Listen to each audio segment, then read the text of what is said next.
Hello friends, welcome to Coding Garden with CJ. Let me check, the mic is on, cool.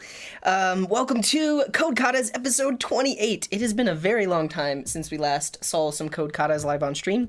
If you're new to the show, check it out at github.com/codinggarden/code-katas. You can see all of the solutions from past episodes, and all of the solutions I write tonight will be on there as well. Also, there is an issue tracker, so if you have suggestions for katas for me to solve, I can solve some of those, and I think we might pull from some of the suggestions. As you can see, these are like really old because I haven't done one of these episodes in a while. But yeah, it's going to be a fun time. I actually don't have any katas picked out, so we're going to pick them out. If you have any suggestions for other katas, feel free to throw them in the chat as well. Let's say hello to everyone. Hello, Daniel Garden. Welcome to the stream. Hello, Hexception. Hello, Nox. Welcome. Hello, Ryan. Good evening. Who asks, any upcoming streams on GraphQL? There are none planned right now, but I think it would be really fun to do GraphQL with feathers, because I've been doing a lot of videos with feathers, and I'll be creating some tutorials with feathers.js, so it'd be cool to put GraphQL in front of a feathers.js API. I don't know. Hello, Amy. Welcome to the stream. Hello, Harsh. Welcome. Hello, Alka. Yeah, Harsh called me CI, continuous integration. Hello, Matcha. Hello, TJ. Welcome, welcome. I know this was like short notice. I literally just put the stream out there like a few minutes ago, but we're going to do it. Let's actually go ahead and take a look at the suggestions on GitHub, because I have not yet. Typically, I like to go from easier to harder. So easiest starts at 8Q, hardest is 1Q. So we're going to start with the 7Q.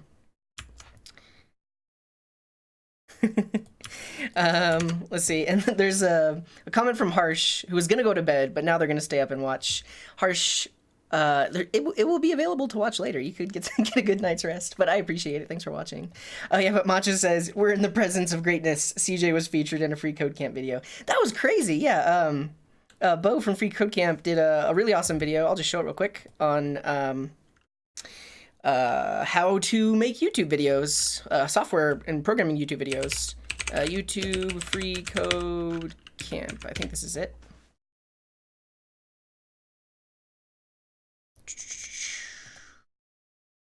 This video, he shouts out to a ton of YouTube channels, software and programming YouTube channels. So check out this video because there's tons of tips on how to get started making videos, and you all should make videos. We all have something to share, and it's great to learn from lots of different people and voices.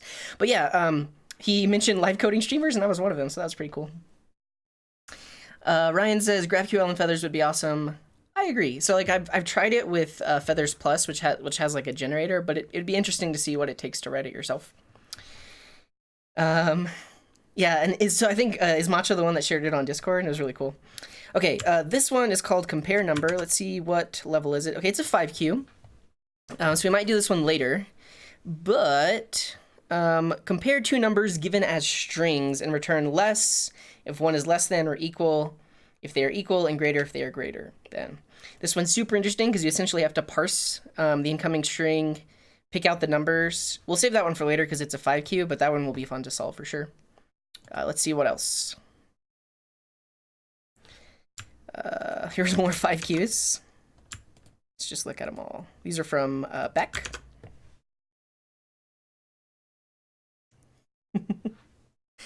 Write a program that will calculate the number of trailing zeros in a factorial of a given number. Ooh, that sounds really tricky. If I had to choose a 5Q, I'm probably going to go with this compare numbers. They're probably equally as tricky because the thing you're dealing with in this scenario is like really, really large numbers, potentially, that JavaScript can't represent, so you have to do some tricky things. This one is, your task is to implement parse array. Oh, I tried this one. I think I did this one on the Hot Wings episode, didn't I? Yeah, maybe I didn't solve it though. I feel like I did that one. Tic-tac-toe checker. Okay, if we were to set up a tic-tac-toe game, we would want to know whether the board's current state is solved, wouldn't we? Our goal is to create a function that will check it for us. I've done this one too. Oh, I was thinking I searched for those. Thanks for the suggestions. I actually did solve those already. Cool. Let's keep going. This one's from Brandon. Okay, here's a 7Q. We might do this one. The rhythm of beautiful musical notes is drawing a pendulum. Interesting. Okay, given an array, let's take a quick stretch before we get into it. Ooh. Given an array of integers, arrange them in a way similar to the to and fro movement of a pendulum. The smallest element of the list of integers must come in the center position of the array list, and the higher than smallest goes to the right. The next higher number goes to left. Oh, so you're like swapping. So like smallest, highest, next highest, and so it's like wrapping back and forth. Interesting. So if you're given this, the smallest one is 5, it goes in the center. The next smallest is 6, so it goes on the right. The next smallest is 6, it goes on the left. The next smallest is 8, it goes on the right. Next smallest is, the next largest is 10, it goes on the left. This one seems fun, and it is a 7Q, and it was submitted by Brandon. We're going to give it a shot. Train. Exception says, can't sleep and you went live. Lifesaver. Oh, I'm glad I could be of entertainment. The Zycrone says, hi CJ, just got up. I'm gonna stick around for a while too. Yay! I feel bad for keeping everyone awake because I myself have had a problem with sleeping lately. I know it's not good to stay up all night. Okay, Harsh is gonna go to sleep. That's great. Good night, Harsh. I wish you a wonderful night. Get some good rest. We'll see you next time. Hello, Jelly. Welcome to the stream. Alka says, if I don't manage to make any mind-blowing one-liners tonight, at least I made this a one-liner. Let's check it out. Whoa! This is awesome. So animated particle constellations. So I guess this is particles, and then they connect to each other in some way. When I saw the link below, say it will only take 42 lines of code, I was determined to do it in less. No libraries, no interaction, and nothing to make it really pretty. So this is just one line of JavaScript. That's awesome. Super cool. Sandeep, hello, welcome to the stream. Okay, yeah, let's do this one. This one's gonna be fun. They have a nice little illustration here for Pendulum. Let me go ahead and add it to the README. That's the one we're gonna do. Let's create a JavaScript file.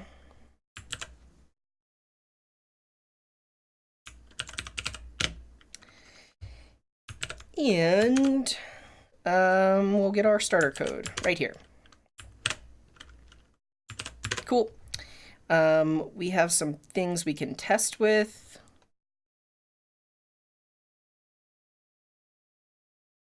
This, I mean, it's kind of seems like it might be harder than a 7Q. I don't know. We'll see. We will see. Let's just turn these into console logs.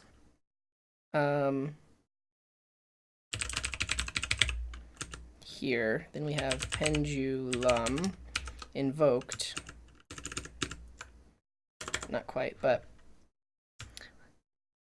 this is the input value, and then the thing on the right is, oh, press the wrong key. Thing on the right is the expected value.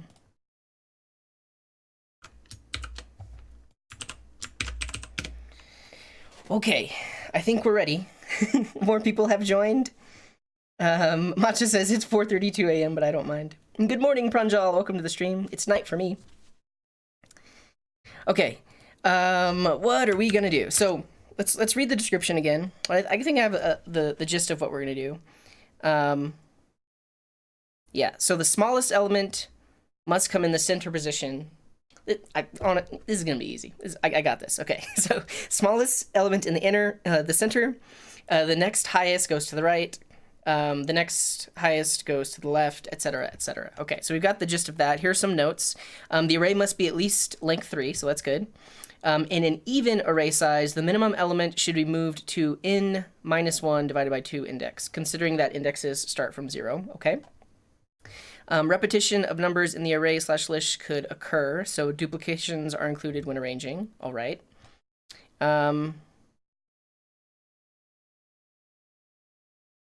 Cool. I think we're ready. Let's write some pseudocode.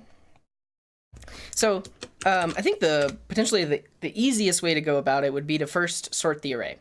It may not be the most efficient, Potentially, we could come up with a solution that does this as it scans the array. I don't know, that actually would be pretty tricky. But if we first sort the array, then we have the values from least to greatest. And then we just need to iterate over and keep track of if we're on the right or the left of the center value. So, okay, first thing, a place to, no, not a place to store. Let's say sort the incoming values. And we can just use the built-in sort, so that should be easy enough. Now, a variable to keep track of right or left. So the first higher value is going to come on the right-hand side. So we'll have a variable to keep track of that. And then the next value is going to go on the left, so we'll like flop it to like false or something like that. So keep track of the right or left. We'll then iterate over sorted values. And we are going to need a place to store the pendulum. So a place to store the pendulum. All right. Okay, so we sort it. We have something to keep track of if we're putting it on the left or the right. We're going to iterate over the array. And then with each thing, okay, if this is the first value, that means it's the least value. And we want to sort the incoming values least to greatest. So if this is the first value, just insert it into the array.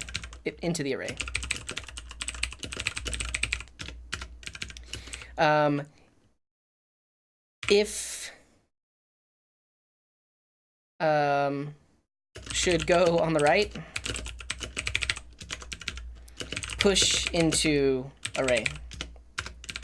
If should go on the left, we're going to, is it unshift? Insert into beginning of array. We'll double check which array method that is, but there is an array method which will put a value at the front. So we'll go right. So if this should go on the right, put it into the array. Flip tracker variable. And we also flip the tracker variable on the left. So I think we have it. Sort it. We now have least to greatest. We now start sorting over that. First value goes in the array, and now it's just an array of length 1. But then we start putting things on the left and the right of it. And that will make our pendulum. We could run into an issue where we have an even length array, and it might show up in the wrong spot. That could be horrible. But I am just going to hope that this just works. And then lastly, we return the pendulum. Cool. I think this sounds like a plan. Let's catch up on the chat. Icy Killer is asking how many queues is hard. 1 queue is extremely hard. That's something that'll take you like, I mean, depending on who you are, like half a day to solve. But let's go here. They're ordered from least, from the easier ones are 8, the harder ones are 1. Even for me, like a 4 queue takes 30 minutes, 40, like to an hour for me to solve. They're pretty hard. Oh, nice. Daniel's on his lunch break. Nicholas says, greetings from Argentina. Worked in the back end of the community app all afternoon. Learned a lot. Oh, awesome. Yeah, I have been neglecting the Coding Garden community app. But I made some updates today. We're going to be pushing things to a new domain. Should make things a bit easier. And eventually I'll be able to spend more time over there. See you later, Pranjal. Thanks for tuning in. Good morning, Shantan. Welcome. Okay. Let's get going. I'm going to start up Quokka, which is a neat little tool which will run the code inside of VS Code. So right now our function is returning undefined, which is expected. Let's get going. So a place to store the pendulum array. Let's just call it result, and initially it is an empty array. Sort the incoming values least to greatest. I believe the JavaScript sort is an in-place sort. But these are numbers, so we need to give it a comparison function. And will that go from least to greatest? I don't know. Let's check. Let's check on this one. I'm gonna comment everything else out except for that one, and then we're gonna log values right here. 3, 7, 8, 10. That does it. Okay, so we've sorted the array from least to greatest. That's great. A variable to keep track of right or left. I'll just call it right. And initially it's true because the first thing is going to go on the right, then it's going to go on the left. So, and this should be a let because we are going to be reassigning it.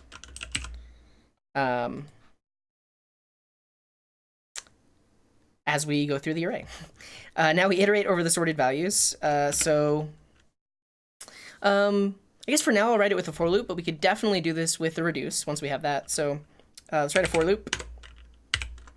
We're going to go over values.length. And let's call this value. This will be each value in the array.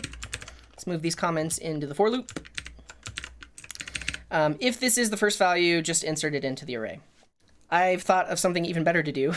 Let's do this. We'll create our result array after we've sorted, and it will have the first value of values. So we'll do this, and we'll say values at 0. So that's going to grab the first value in the array already, which is the smallest. So that's in the array. And then if we start at 1, we'll be going every value after that. So then we don't have to check if it's the first value in the array. Okay, so if it should go on the right, so we'll say if right, then we push into the array and flip the tracker variable.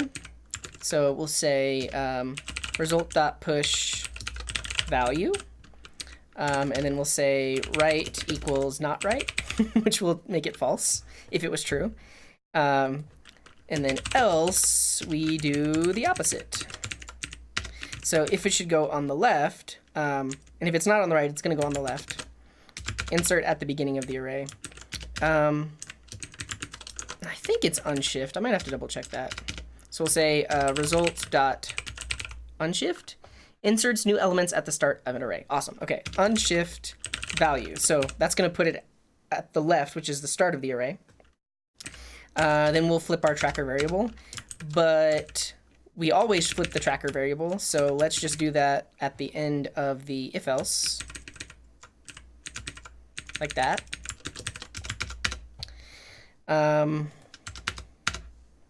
Okay, and then we return the result.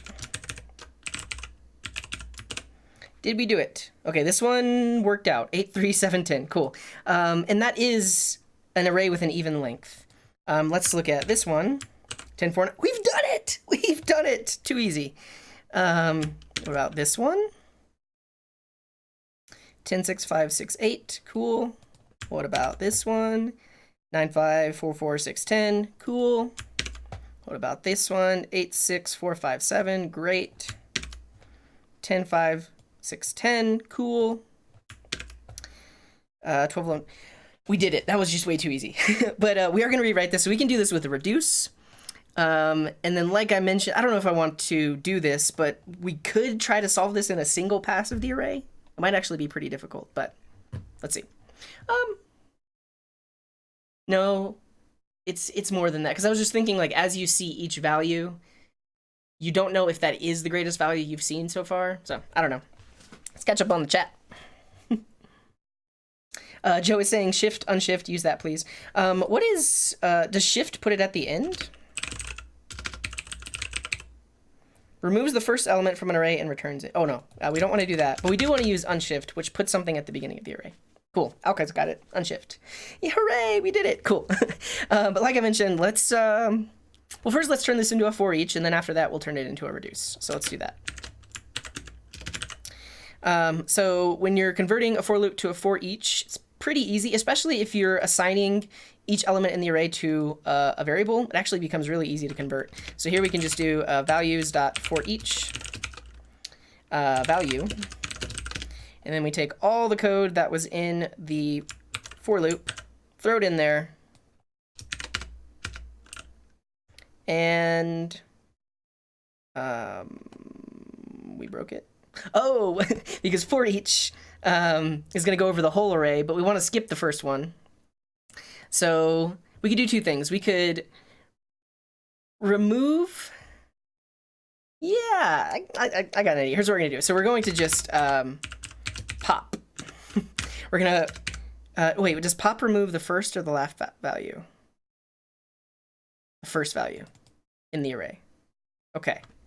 So can we do a shift, which will remove the first value and return it? And then here, can we do values? I don't know. I'm getting way too confusing here. But the issue is, since we're already using the first value here, we need to remove it from the array in the for each or have a special condition. Let's take a quick stretch. Ooh.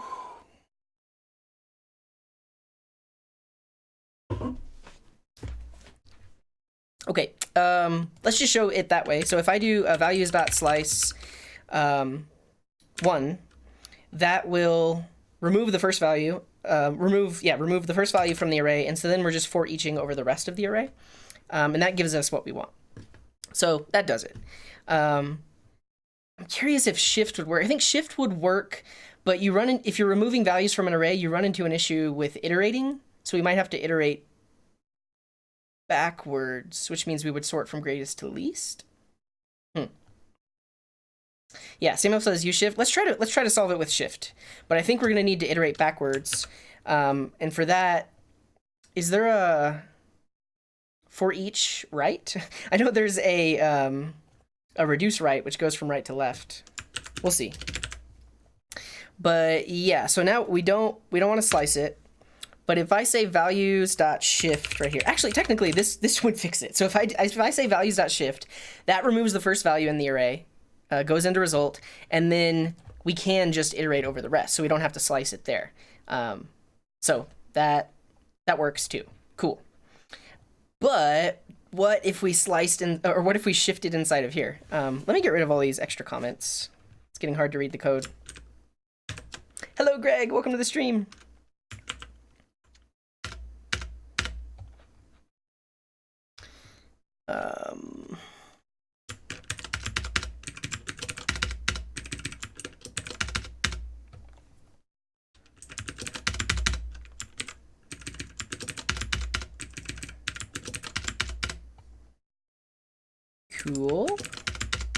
Cool.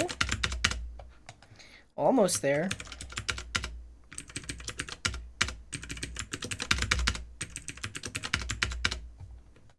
Okay.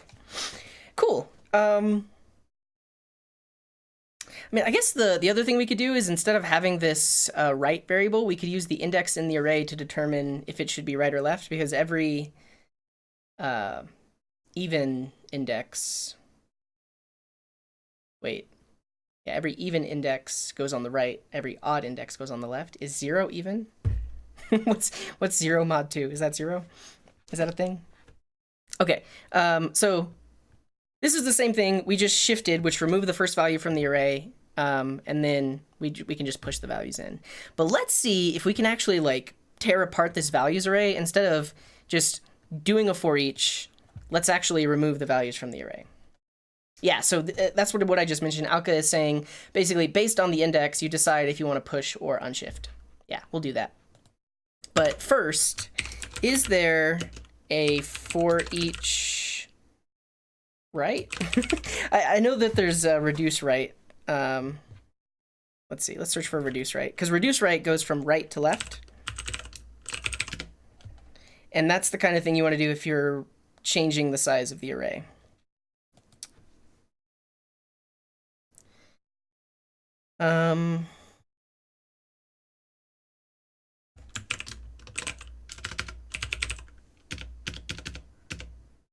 Reduce right. Okay, it's not there, but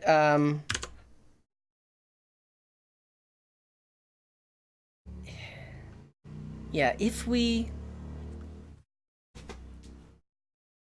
sort from greatest to least, and then grab the value from the end of the array, pop it from the end of the array, I think that should work with the for each. Let's try it. Let us try it. Wait, did I already copy that? No. Okay, let's try it. We're going to attempt to only use either pop, shift, or unshift. Okay, so we sort the values. We shift to pop off the value, or to get the first value. But if we were to sort from greatest to least, And then in our for each, instead of using the value that they gave us, we use the value at the end of the array. So what if we, oh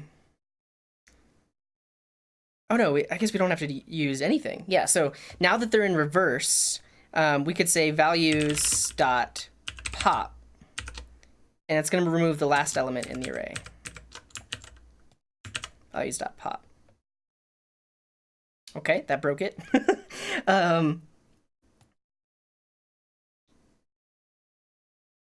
Oh, because we don't want to shift at the beginning. Now we're just popping all day. There we go. Okay, so because we sorted them from greatest to least, when we pop the least value, we're going to get the least value off of the array, and that's the first one in the array. And then when we pop again, we should get the next value. However, I seem to be missing the very last value. I'm missing the highest value. So what's happening here?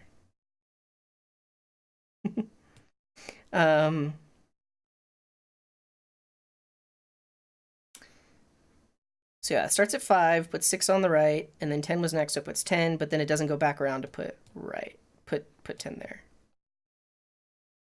It could be an issue with the index in the array. Let's only do one of them, and let's log I.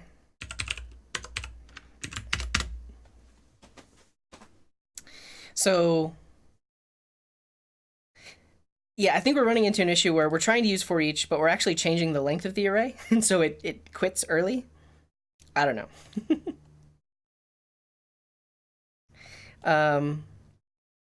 Okay, regardless, let's do this with a reverse for loop, because I know for sure, or with a for loop, because I know for sure that that should work. And since we're popping,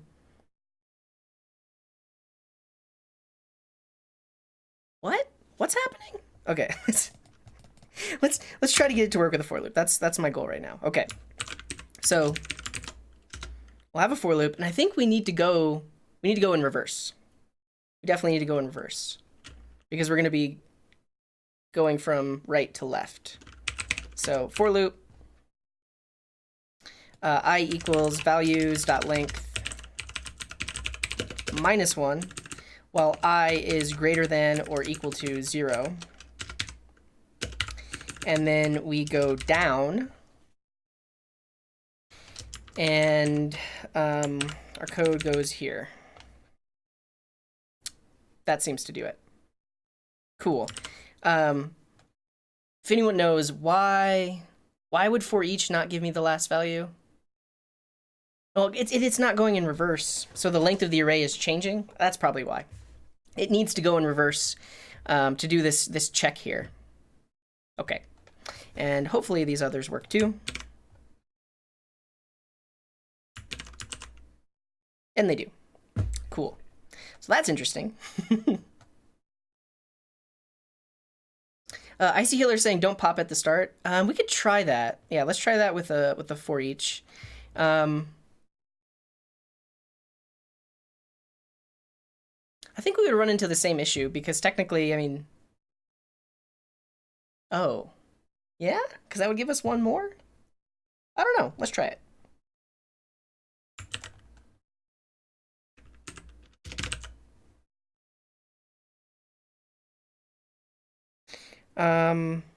Okay, so this is a for each.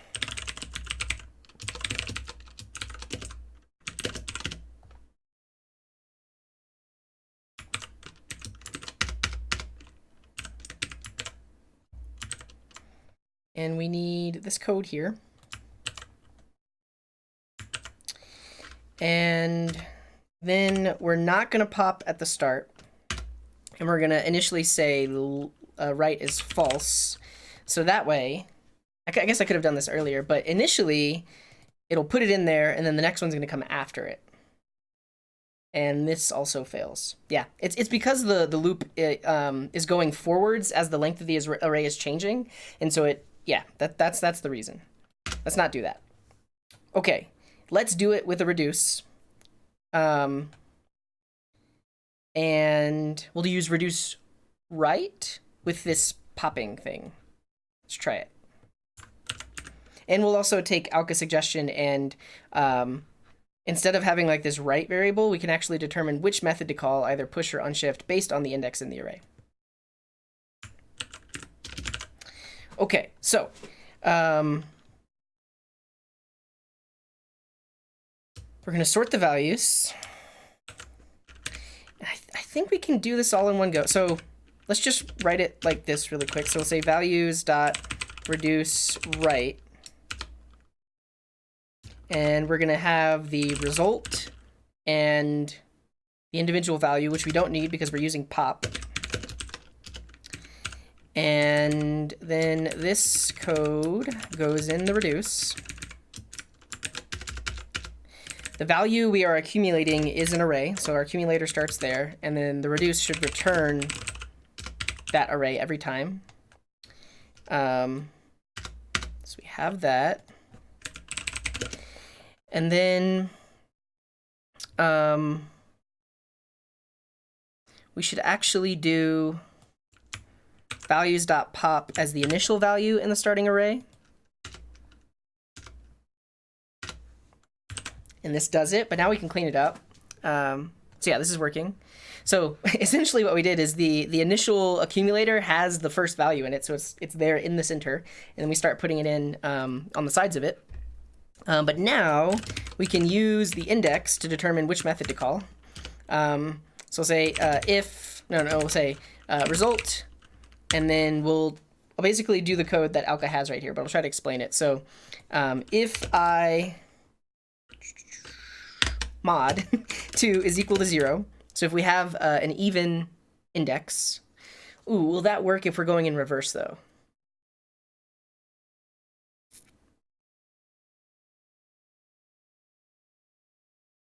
May not. We need to start on the right for sure. So let's take, for example, this. So 9 is already in the result array. Now we're at 10. That's index 1. And technically this one needs to go on the right. Now let's, in this scenario, 3 is in the starting array, 10 is index 0, 1, 2, but it needs to go on the right. So it gets a little bit trickier, because if the length of the array is odd, then the index, if the index is odd, then it goes on the right. But if the length of the array is even, the even index go on the right instead of the odds. So that gets a little bit tricky. I'm going to call this one a solution real quick. And so we can make this even shorter, because we can take this, which is the result, and throw it right there. So that's great. And then to attempt to make this a one-liner, we could make this a default parameter. Like right starts off as true. Look at that. We don't need that extra stuff. Can put that on the next line. So that's not bad. Cool. But let's try to get the modulo thing working. Okay. So if we need access to the array to get the length. Yeah, so we have the element, the index, and the array. Let's just call it array. If array.length plus 1, so the initial length of the array. Oh, the length of the array is changing though on each iteration. So that gets trickier. I don't know, Alka, have you commented? Let's see. Hello from Russia. I do not know how to pronounce your name, but hello, welcome to the stream. Yeah, and Alka just mentioned it. Values.length wouldn't work because we're changing the length every time we iterate. Okay, that's tricky. I don't know how to do this while modifying the length of the array. But I will show, let's show the one that's not modifying the length of the array, like this one. Let's show how this would convert if we were to use the determine, instead of having this right variable, we can just use the index. So we have value, we have I. Well, because saying it's changing, okay, why, I should just try it, honestly, because I'll just try it. Yeah. Let's write it out as a big if statement first, and then we'll convert it to like a ternary, make it very terse. So we'll say if array.length mod 2 is equal to 0.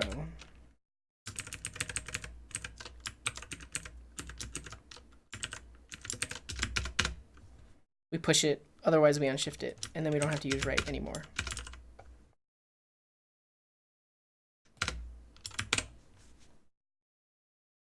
That, oh no, that doesn't do it.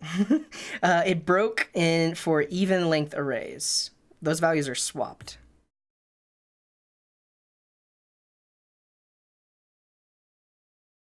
Yeah, those values are swapped. If it, and then if I swap it, it's gonna work for, what else do I have to check for? Okay, so if the array length mod 2 is equal to 0, and I mod 2 is equal to 0.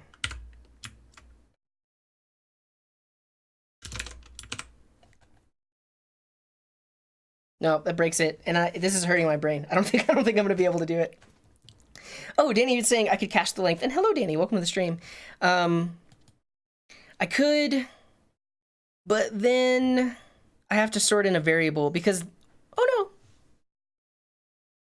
I have the length. Yeah, I actually have value. Oh no, I would need to cache it. So yeah, I'd need to sort in a variable. Okay. Let's just do that just to show that it will work. Let's say length equals values dot length. And then here, the array, that won't be changing. So we can just do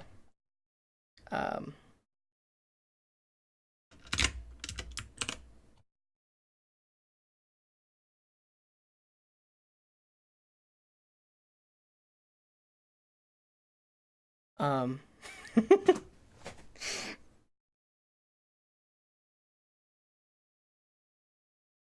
gonna go back to Alka's original suggestion. So if I mod 2 is equal to 0, push. So if it's even, push.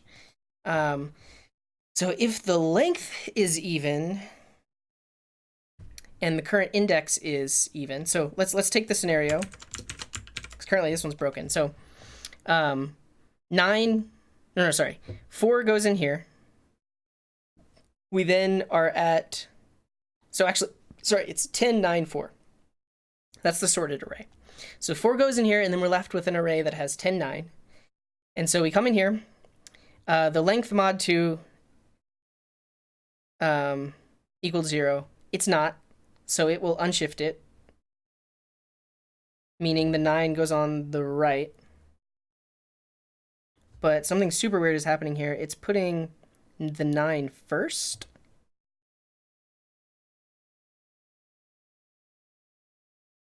Oh, all it's doing is unshifting.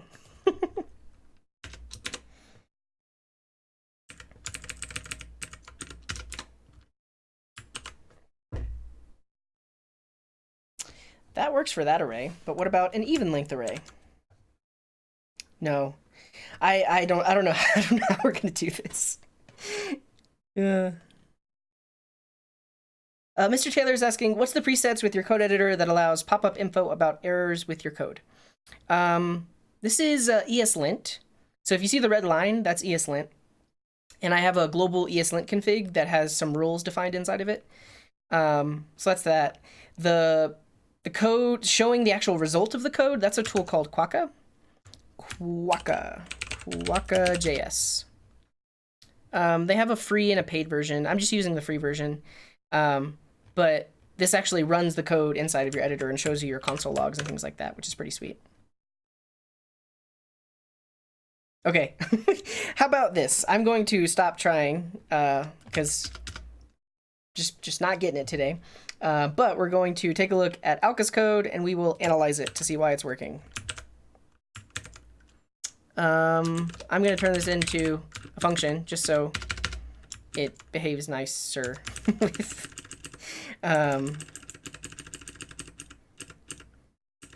wow.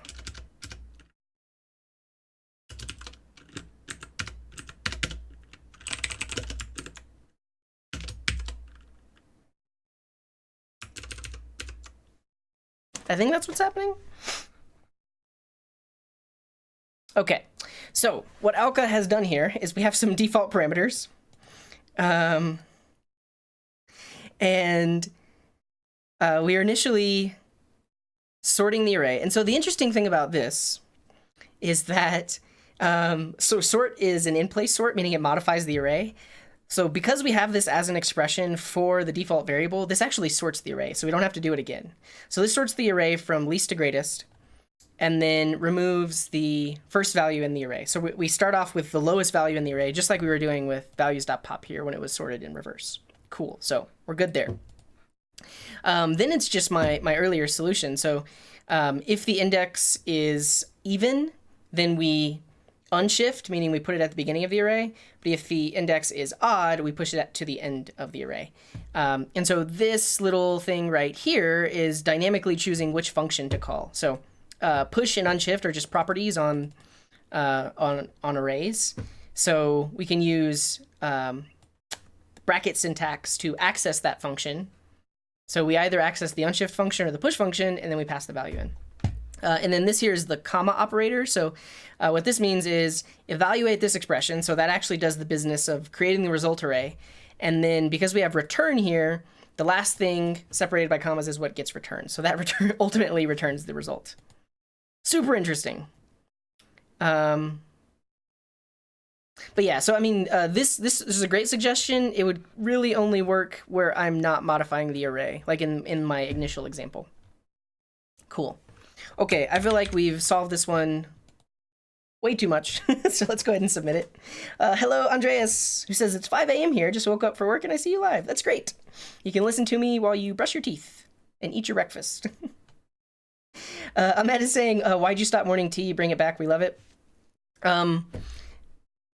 So when I was doing that every morning, I actually didn't have a job. So it was really easy for me to do that, I guess like multiple times a week early. I want to start again, and I want to try to do maybe like 30 or 45-minute streams. So it's almost like a morning JavaScript news podcast kind of thing. So that would be fun. I just have to start going to bed earlier because I've been staying up really late, and it's not healthy, and then I wake up late, and yes. But if I were to wake up early enough, yes. Because the other thing about that is the morning is a good overlap time where like people in Europe and Asia, it's like a decent time for them to watch, and if you're an early riser in the US, it's a decent time. So I want to do something like that. So yeah. Greg says regexit. That would be insane. I guess we could convert the array into a string and then, I don't know, can you use regex to short? I don't know. Hello, Emiliano. Welcome to the stream. Hello, Ronald from Myanmar. That's great. And Alka says, brush your breakfast and eat your teeth. Oh, yeah. And I said, brush your teeth, eat your breakfast. Not in that order. Eat your breakfast first so you don't taste toothpaste while you eat your breakfast. Cool. In terms of which one I'm going to submit, let's do this one. I like it. And the thing is, this is going to try it with much bigger arrays. Oh, it's going to try with negative values. It should still work because we're sorting the array. Sample tests. Okay, cool. Whew. Attempt. Yay, we did it. I would play my soundboard, but I don't have my speakers hooked up. Amy says, get some sleep. All right, let's see how other people did it. Okay, so values.slice. So they make a copy of the array, and then they sort it. And then they have the left and the right. They iterate over the sorted array. Oh, interesting. Yeah, so instead of just using one array, they have an array to hold the things that go on the left and an array to hold the things that go on the right. They fill up each one, and then the last thing they do is they put all three arrays together. Interesting, very interesting. Okay, we sort the array. We have a result array. We iterate. If it's even, we unshift. If it's odd, we push. Cool. Sort it, for each it, reverse it, concat it. Okay.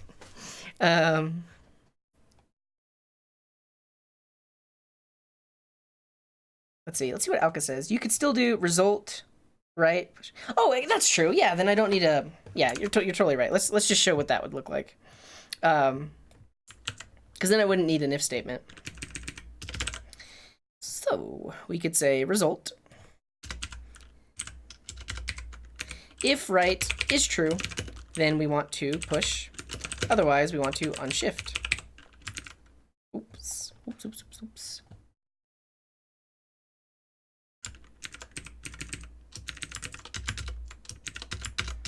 And then we flop it. Cool. Yeah, that works. No, you got it right. So yeah, if it's true, push, otherwise unshift. Cool. All right, let's keep moving. So that was our 7Q. Let's find a 6Q to solve.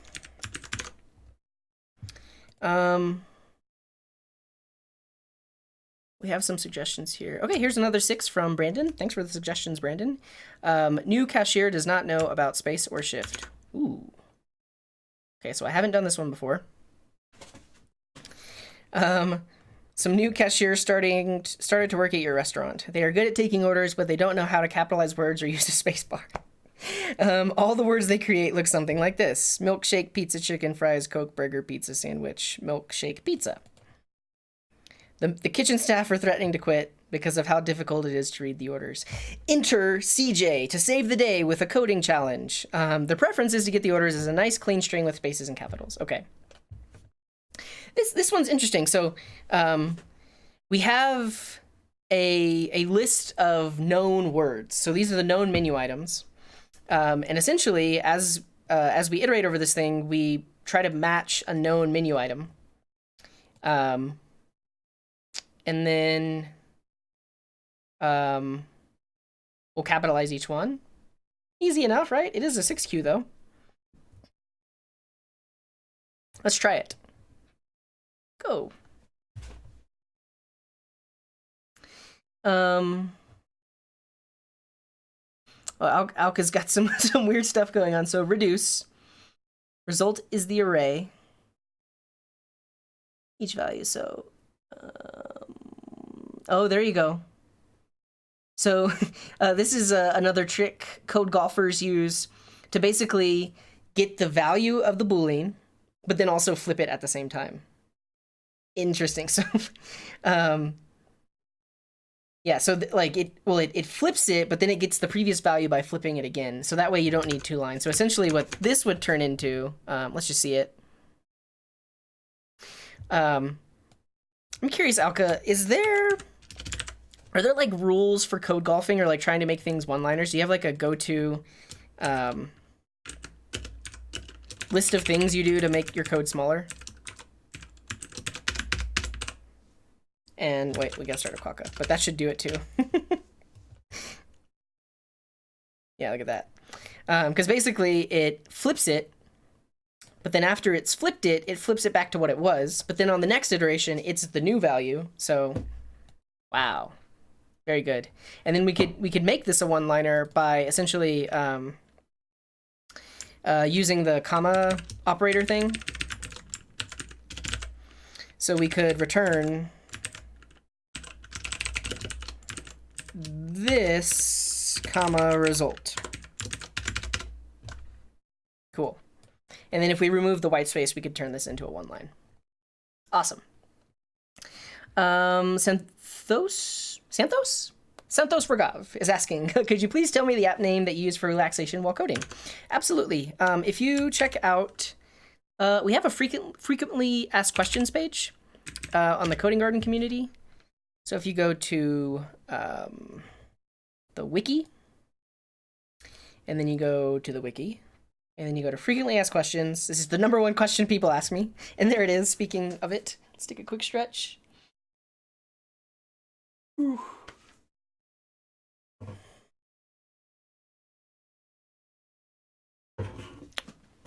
First question, what break timer do you use? So the one, and I'll link to this real quick. There's that. But I use Timeout by Dejal. This is only for Macs. But I've been using it for a very long time. It's a great tool. I have it set up for 15-minute micro breaks. So every 15 minutes, I just take a quick stretch. I make sure to take my hands off the keyboard, prevent repetitive strain injuries. And then every hour, I have it set up for a 5-minute break. So I'll try to step away from the computer for 5 minutes. And you can customize that inside of it. There's also, if you're on Windows, there's a tool called iLeo. And there's something for Linux if you use Linux. I don't know what it is, though. But yeah, check it out.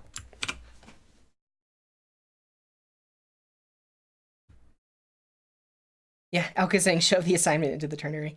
Hexception is asking, have I done any 1Q? And if so, how long did it take? I haven't. Mainly because I only really solve katas while streaming. And I feel like this is something I might do, or like 1Q is or something I would do for like professional development. So I don't know, but I haven't. I've seen some of these are like implement the SQL query language. So you essentially have to implement like a parser and a lexer to interpret SQL queries, and those are like a 1Q, so they get pretty complex, but I haven't attempted one. Alka makes his own rules. Good morning, Sanjay. Welcome to the stream. Hello, Jonathan. Welcome. Okay, let's try to do this one. Should be easy enough. We have like a list of pre-known words, and if we look at it, none of the words really overlap, right? So if we just search for the word chicken, we should be able to only find the word chicken, not like chicken sandwich, all one word. So yeah, easy enough. Okay, let's bring it down locally. This is the name of the file. New cashier does not know about space or shift.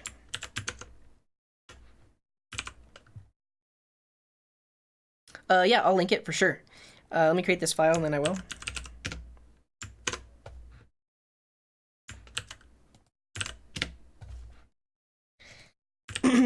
All right, we're going to bring that function down. We have a couple of test cases. Bitteschön. He said danke. Dankeschön. Bitteschön. Okay, we're going to turn these into console logs.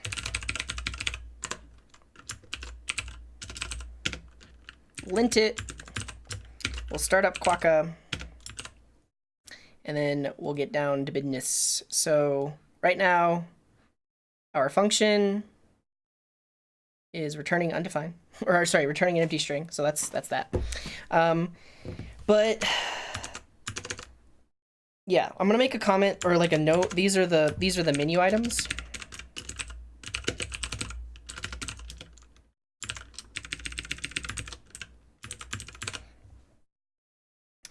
And let's write some pseudocode. So yeah,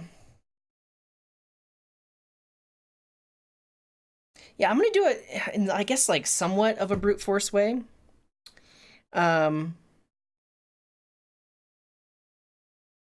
Yeah, here's what I think I'm gonna do. I'm going to put the menu items in an array, and then iterate over menu items. And inside of here, replace the occurrence of the current menu item. Replace the occurrence of the current menu item with, replace the occurrence of the current menu item, lowercase, with capitalized menu item with spaces on both sides. So we're going to pad it. Though that will get tricky because then we'll have double spaces in certain areas, but we'll fix it.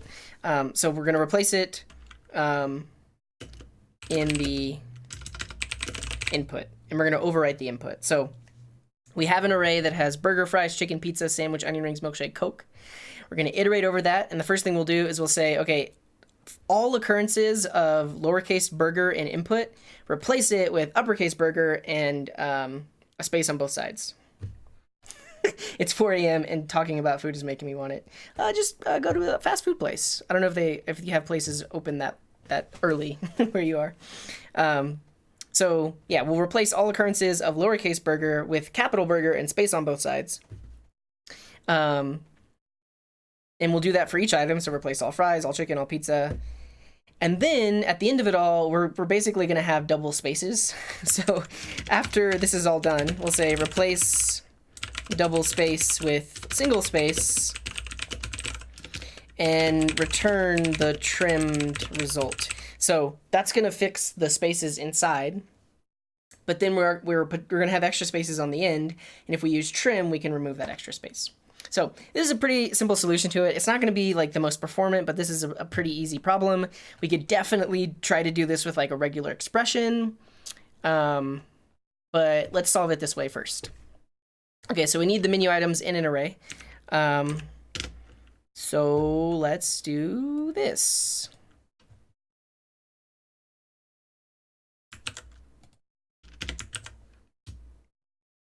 All right, code editor foo. Are we ready? We're going to find each of those. Oh, too many. Oh, no. Okay. So we go to the beginning. We select the beginning of the word, put it in quotes, go to the end, put it in quotes, put a comma. We've done it. We have an array. So we'll say menu items equals this.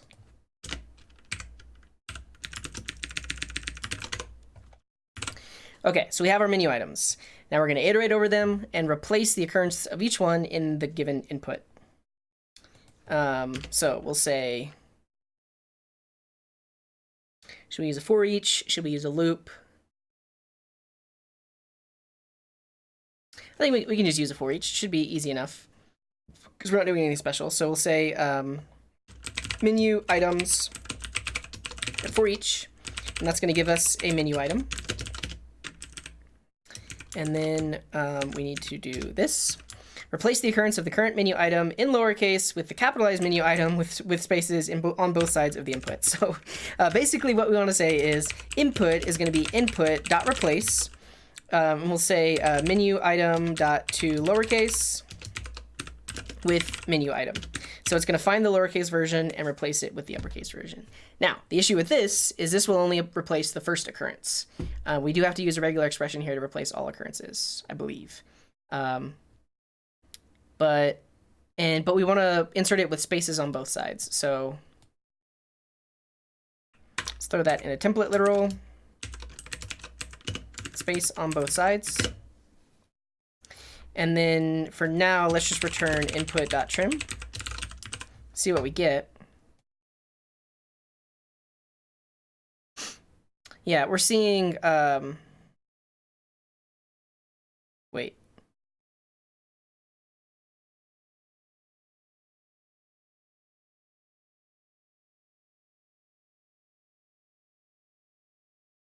Why is it in a different order?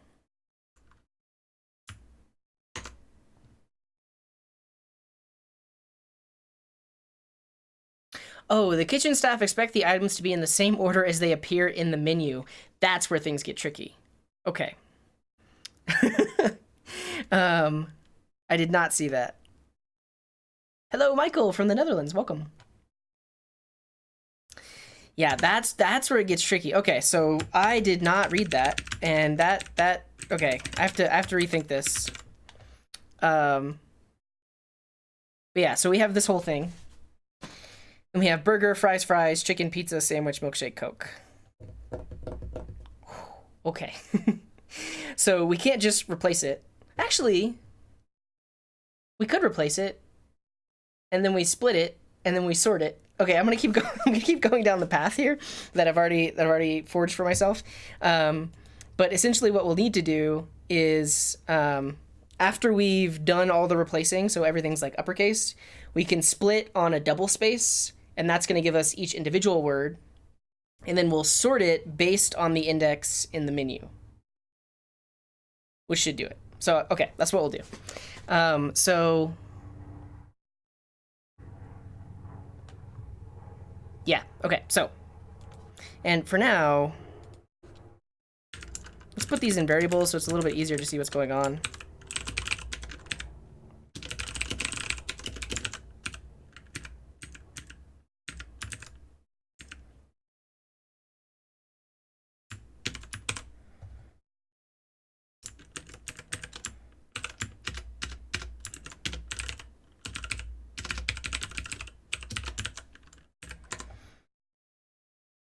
Okay. So you can see here that only the first occurrence of things got replaced. So we do need to convert that into a regular expression so that it will replace all occurrences. So we'll do that, but let's also make this a little bit easier to see.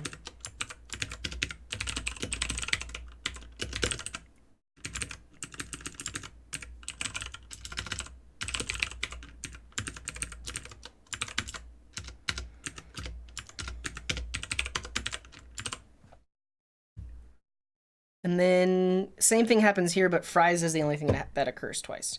Okay, so to turn this into a regular expression, we'll have to use the regular expression object because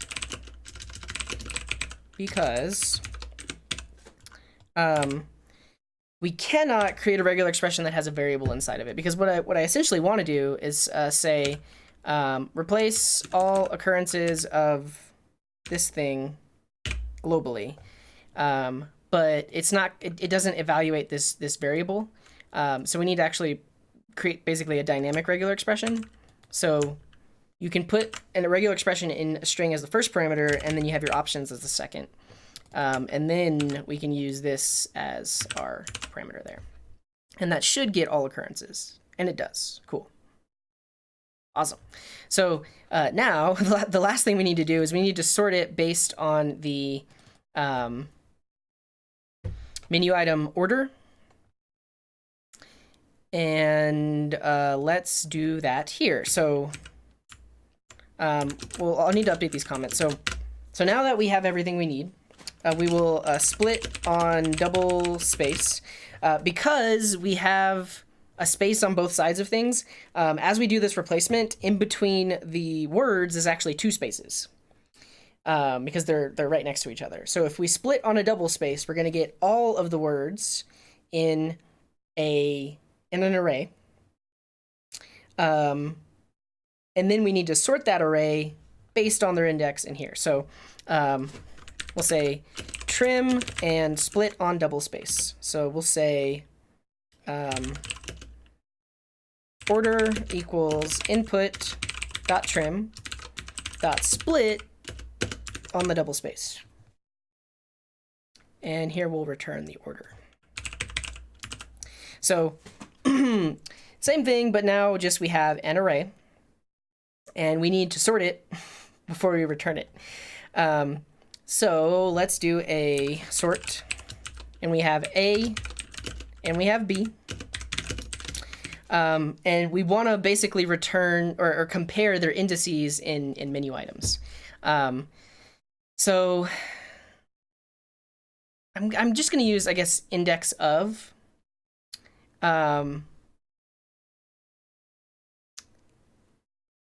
Yeah. I'm just going to use index of for each item and then compare their indices. So this needs to return menu items dot index of A minus menu items dot index of B. And so now that compares their indices in the array, so they should be in menu order. Take a quick stretch.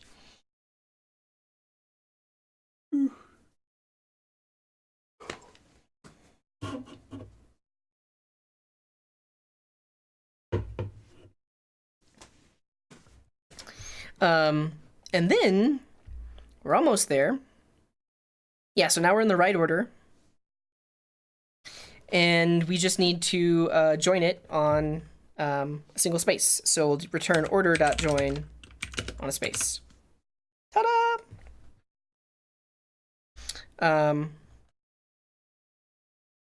But there's a lot of like repetitiveness happening here. I want to kind of clean it up.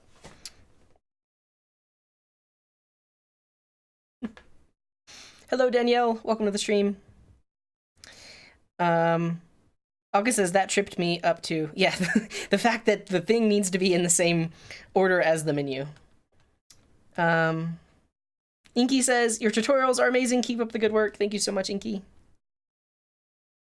Pranjal is asking, can you refer me a good resource to learn Jenkins CI?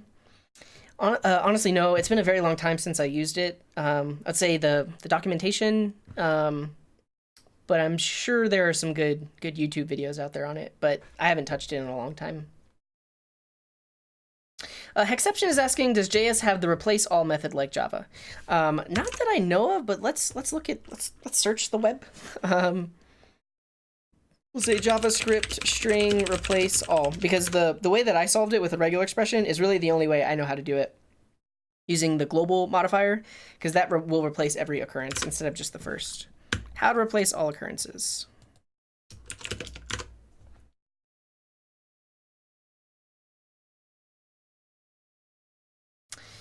Yep, so they're creating a prototype method, but it basically does the same thing. So they create a regular expression and give it a global. The split and join implementation. So weird.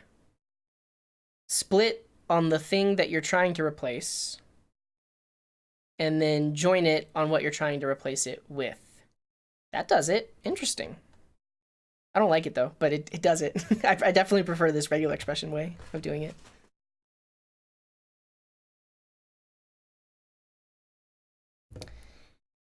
Yep. Everyone's doing it with the regex.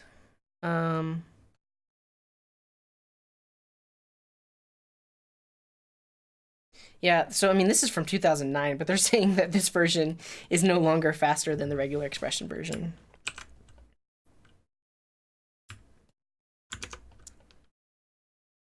Wait, is replace all a thing?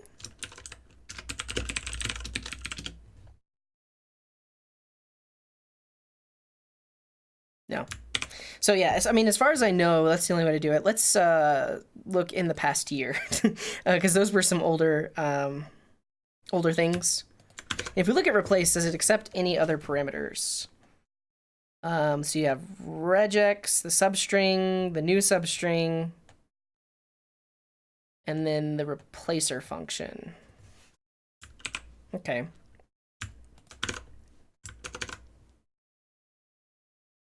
Only replace one.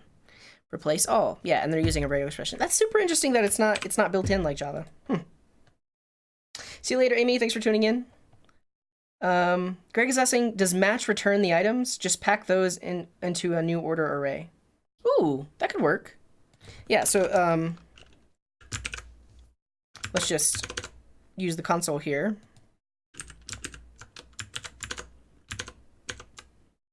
And if we say that dot match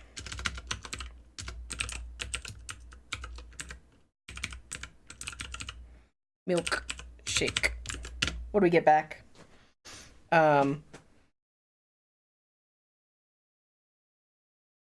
We get, it's a weird thing, but an array of length 1 where the first thing is the milkshake. Okay. And then if I think fries occurs twice. No, what occurs twice? Milkshake, pizza. Oh, pizza occurs twice. So if we search for pizza, it only gives us back one. But I guess we could use, I think in this case we would need to use the regular expression version.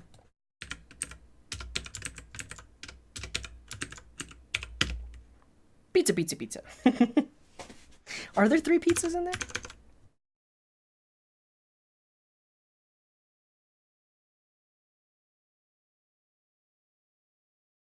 Wait, what did I copy? Oh, there are. Pizza, pizza, pizza. But yeah, but in that case, we'd have to use the regular expression as well. So I think I prefer replace, because if we used match, we'd have to do some concatenating. But yeah. Cool. See you later, the Zycrone. Have a safe trip to work. Hello, Isaac. First time catching me live. Hola. Yeah, it is 9:35 p.m. where I am. Danny is saying try a G flag. Yeah, so with the match. So this could be an interesting solution, because we could match it and then like concat the arrays. Okay, but before I do that, what did I want to do? I want to clean this up a little bit. Like, I don't like the fact that I'm asking for the index of multiple times for a really long menu that could take a lot of computation. So let's just do this. Menu indexes. And we can basically reduce this to an object where the key is the menu item name and the value is the index. Yeah. And then instead of saying index of, we can just reach into this object to grab the index. So we'll say menu items dot reduce. We're going to be grabbing all of them.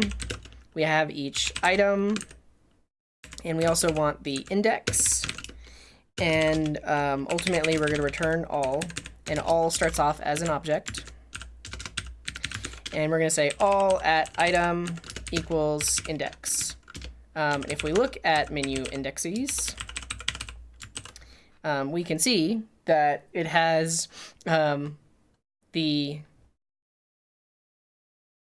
menu item and then the index on the right. And then what that allows us to do is now, well, actually, did I modify this one? I don't want to modify this function. Let's create a new function. Actually, no, I'll modify it. But now, instead of asking for index of, we can just say menu indexes bracket A. Menu indexes bracket B. It'll work in the same way, but now we're not searching to find the index on every single iteration inside of a sort, because a sort itself is not very efficient, because it has to like compare everything to everything else. We don't know the exact implementation that either the browser or Node is using. At least I don't. We could figure it out, but we don't. And so this prevents you from searching that array for the index on every iteration of the sort. So that's cool. And it still works. Milkshake, milkshake, Coke. Cool.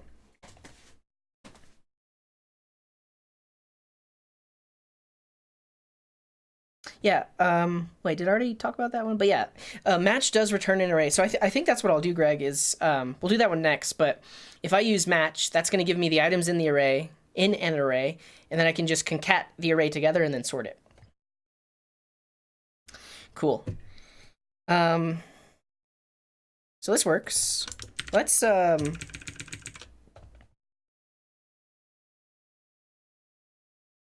going to pull these variables out so I can like reuse them in my other functions. So we have menu items and menu indexes. And then I'm just going to copy and paste this, get rid of the comments, and kind of like analyze the solution, see how we can make it a little bit better.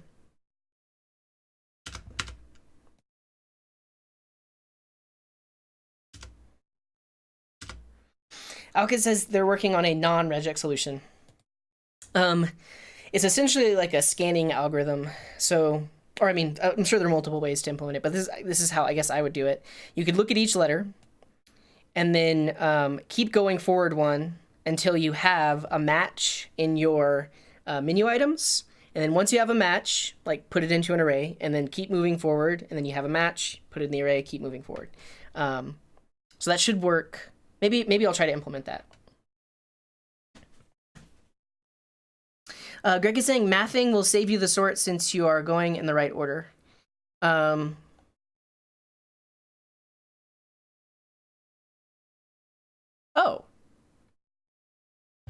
Yeah.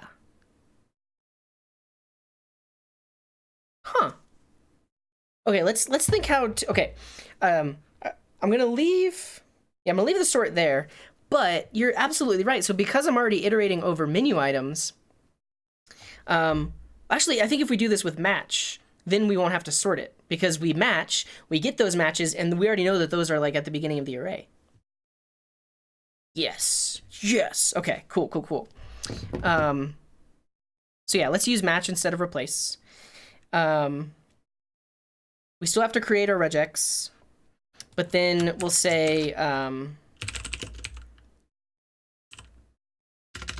order items is going to be input.match that given regex. Let's just do first one. And so if we log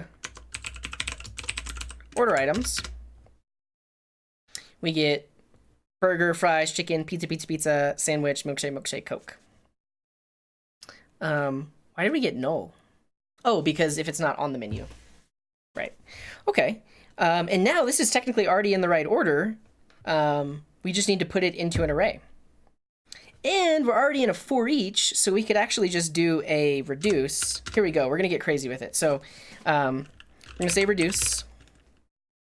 And we're going to reduce, we'll reduce down to the order string. Let's call it order string. It will start off as an empty string. And we'll need to return the order string every time.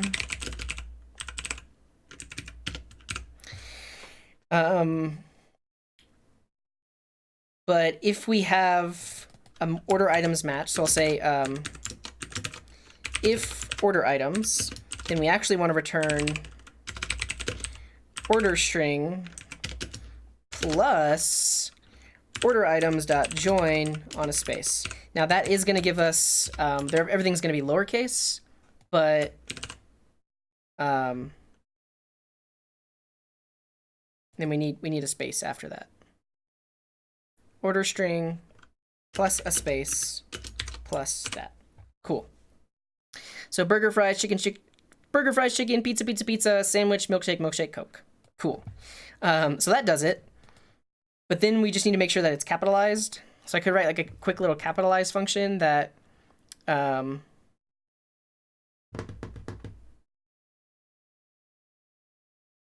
yeah, I guess if we make this a case insensitive search, no, it won't. Okay. So we will need to capitalize each one. And I guess we could do that in a map. Let's write a little capitalize function. So this takes in a word, and it's going to return the word, the first letter in the word,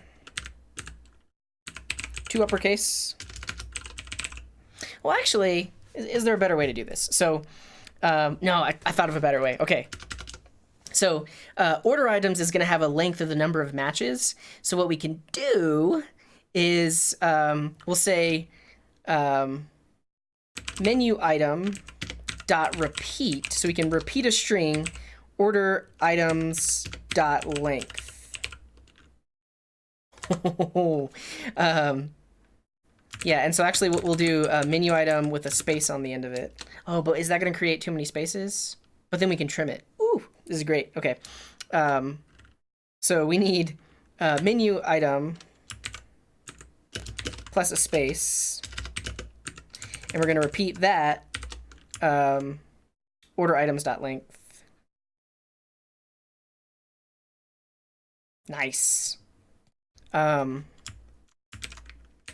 See, does result one equal that, or do we have some extra spaces?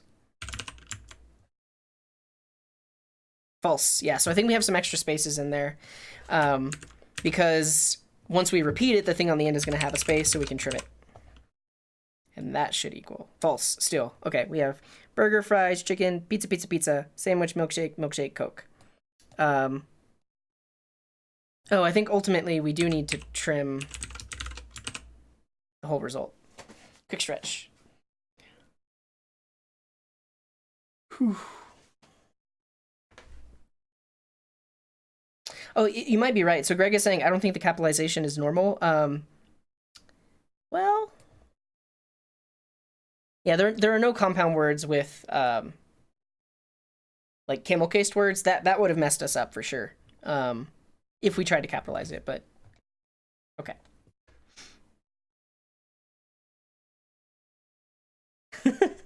Mike says, I'm just starting out with coding, but this is not what Udemy teach you. Is that a good thing or a bad thing? Are you learning stuff? I don't know.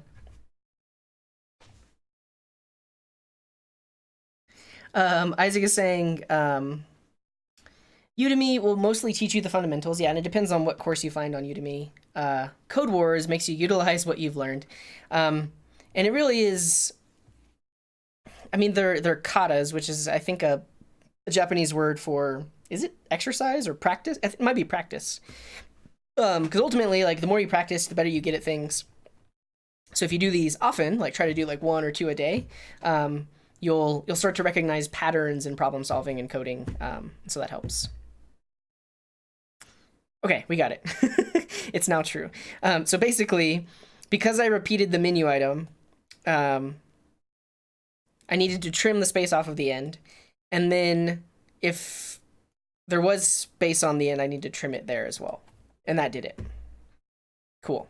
I like this solution. Thanks for the suggestion, Greg. Because we're already going in the order of menu items, so that's great.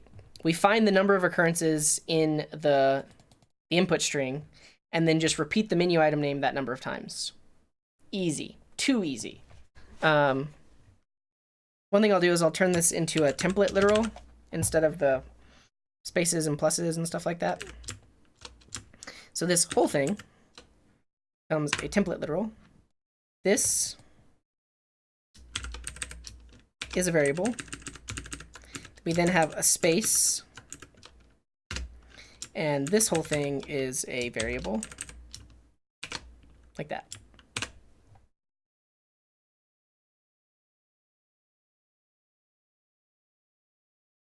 We're doing it.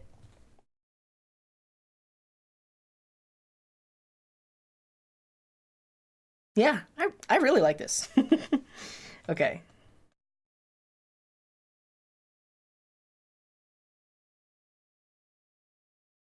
Christian, hello from the Philippines. That's great. Thanks for tuning in. Wyson says, got here a few minutes ago. What's this kata about?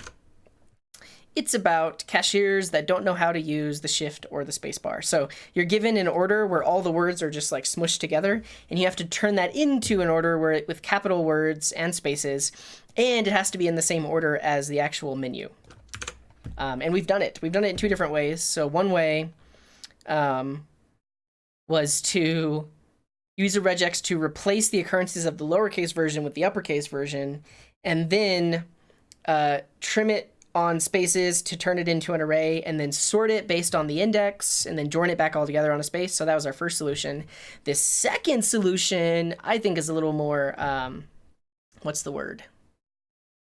It is clever. I don't know. I like the solution better. What this one does is it iterates over the legit menu items, and then for each one, finds the number of occurrences in the input, and then it just creates a string where the number of occurrences is repeated, and you do that for each item, and that way it stays in order as you go along. Mike says this looks like god tier coding. Definitely like stick with 8 Qs. So those are like the more easy, like the easiest ones, and you should do like 100 of these before you even move on, especially if you're brand new to coding. Because the more of these you'll do, you'll start to recognize patterns, and you can move on to the more advanced ones. But definitely start with like an 8Q if you're just starting out. Hello, Kaizen. Welcome to the stream. Um, the Zycrone is saying might just add the menu item string as soon as you find a match in order string. I guess I could do that, right? Here. No, I mean, so the issue with the way I was doing it the first time is it stays in the same order as it was entered in, whereas this keeps it in order. Yeah. Hello, Jessica, who says, good day from Seattle, CJ. I turned off my distraction-free YouTube for the first time in a year. You've inspired me to be a better dev and tell everyone I can to watch your channel. Thank you so much. That's awesome. YouTube can be very distracting. But yeah, I try to stay subscribed to, I don't know, informative content, stuff that like doesn't keep me just like mindlessly watching YouTube. I try to keep learning, you know. But thanks for tuning in. Thanks for sharing the word. Danielle is saying, yeah, I hang around 8 and 7 in terms of the queue difficulty. Yeah, I mean it's no issue. Like, I mean, I've been coding for a very long time, so like I've recognized a lot of patterns, and it's easier for me to do these harder ones. But I've taught students that knew absolutely nothing, and you really do have to start from the ground up. Like, you have to get comfortable with for loops and be able to solve problems with for loops before you can jump into things like reduce and map. You don't even necessarily have to use those things. But yeah. Okay, that was great. Do I want to do a scanning solution? So this is what Alka mentioned, where essentially you look at this input one letter by letter, and you basically build up the order like that. How long have I been streaming? I've been streaming for an hour and a half. I'm probably going to do one more. Should I just look at Alka solution? I think I'm just going to look at Alka solution because that's how he solved it, and then we'll do one more kata. We're going to do a 5Q. I do need to put the link to this here. But yeah, we're gonna look at Alka solution, and I'll talk about it like I solved it this way. Oh wow, it's a lot of code. Can we enhance?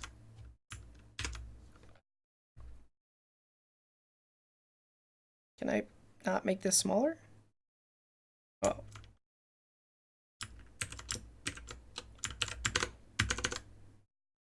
I'm gonna put his code here, and then we'll figure it out. Hello, Tejas, welcome to the stream. Jessica is asking, will I do more Newbie Tuesdays with Tony? Probably not, and the reason is Tony is actually in school for computer science now, which is really awesome.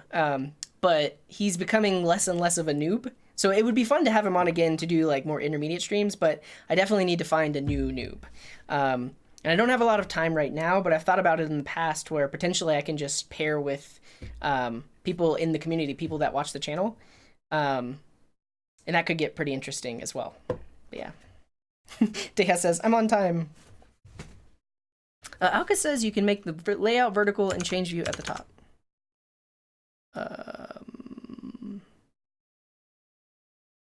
I zoomed in too far.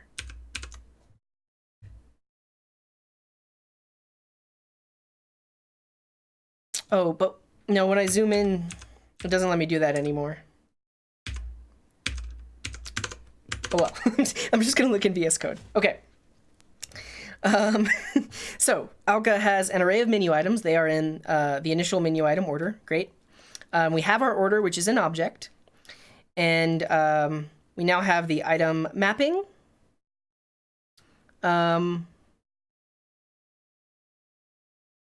So we're reducing menu items. We're saying order. Okay, so this is essentially creating two objects. So you have order, which is the uppercase version, where you have uppercase values and their uppercase properties, and their value is the index in the array. And then the thing that we're reducing is an object where you have the lowercase value as the key and the uppercase value as the value. Let's just log that to show you what's happening. I'm gonna comment out everything else for now. So order is like the index array that I created, where you have, it's in the actual order and it has the index. But then he also has item mapping, which is basically lowercase and uppercase, a lowercase to uppercase mapping. So we have burger to burger, fries to fries, and this will make it easier when when he's doing the search to map a lowercase back to an uppercase without having to call like two lowercase over and over again. So that's cool. All right, so we have those two objects. Now, how are we going to use them? Is this the unminified version? Yeah, it is. Let's look at it.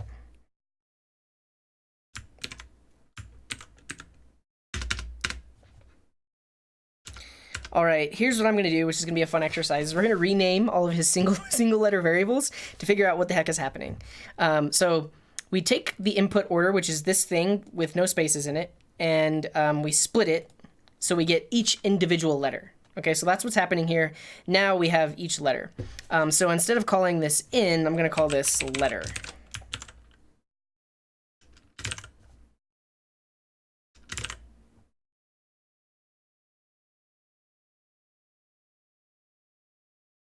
Cool. Okay, so nothing broke. So that's the letter. P is what we are reducing to, I think. Let's see. No, it's not. So P is the current menu item that we're trying to find. So if you remember, basically what we're doing is we're looking at each individual letter, and the moment we've found a full menu item, we kind of stop and then we'll start searching for the next one. So P is actually holding on to the current scan, the current thing that we're looking at. And actually, P is an array of two things. So the first item in the array is, what do you call it? The current item, the thing that we're getting each letter for. So let's rename it to that. And actually, I think I can destructure it. So we're gonna have current item.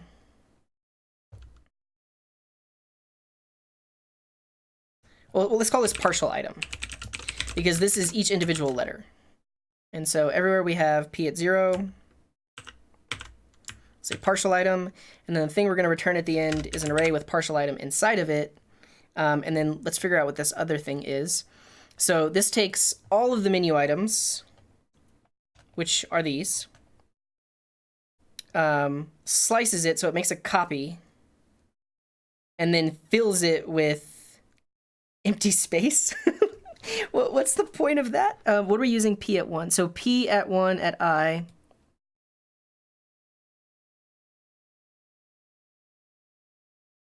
Okay. Are we creating an empty string placeholder for the menu items that we're building up? Let's see what this actually would do. So we have slice, fill, empty string.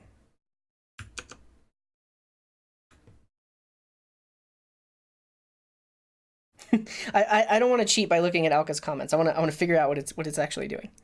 It's part of the fun. So if we take this array and we call, I don't exactly know what's, oh, I see. Fill, given a value, will fill the array with that value. So if we call fill with the number 42, we're going to get an array with a bunch of 42s in it. I see. So he's basically just creating an array of empty values that is the length of all of the menu items. Okay. I see. And I think basically this is going to allow him to keep things in the correct order. So when we're on a given one, we're going to be appending the number of them here. I think we'll double check. And then the next one and the next one, and then we join the whole thing together. Okay, so let's call this like menu item placeholder. This is my longer break. I'm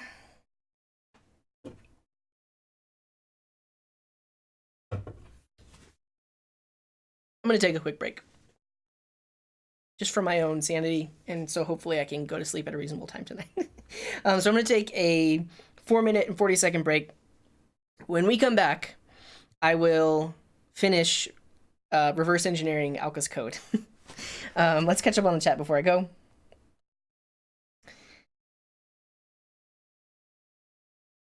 Mike says I can't even register to, I guess, to the Code Wars website. Yeah. So Alka's saying order is a global mapping of item name to index.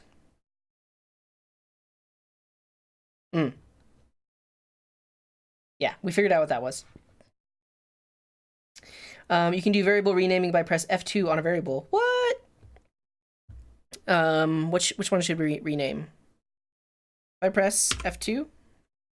No way! That's awesome.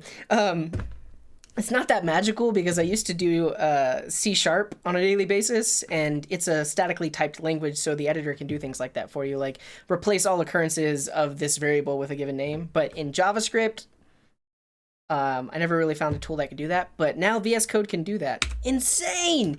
Insane! And it replaces all occurrences, and it's smart about it because it analyzes it and knows where that variable is used, so like it won't replace it inside of a string or if it's partially the name of another variable name. That's great. Thank you, Alka. Thank you.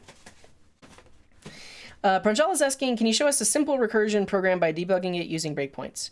I've done this before.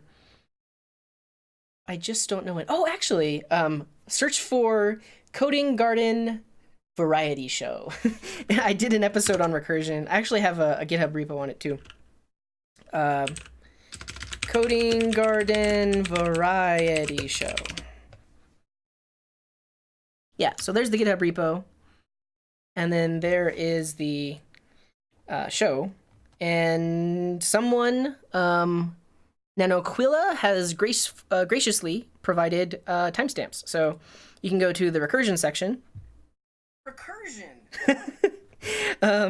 And I do believe Yes, I actually do step through a recursive function in the debugger in VS Code, so you can check out this video. And then you can see the code here.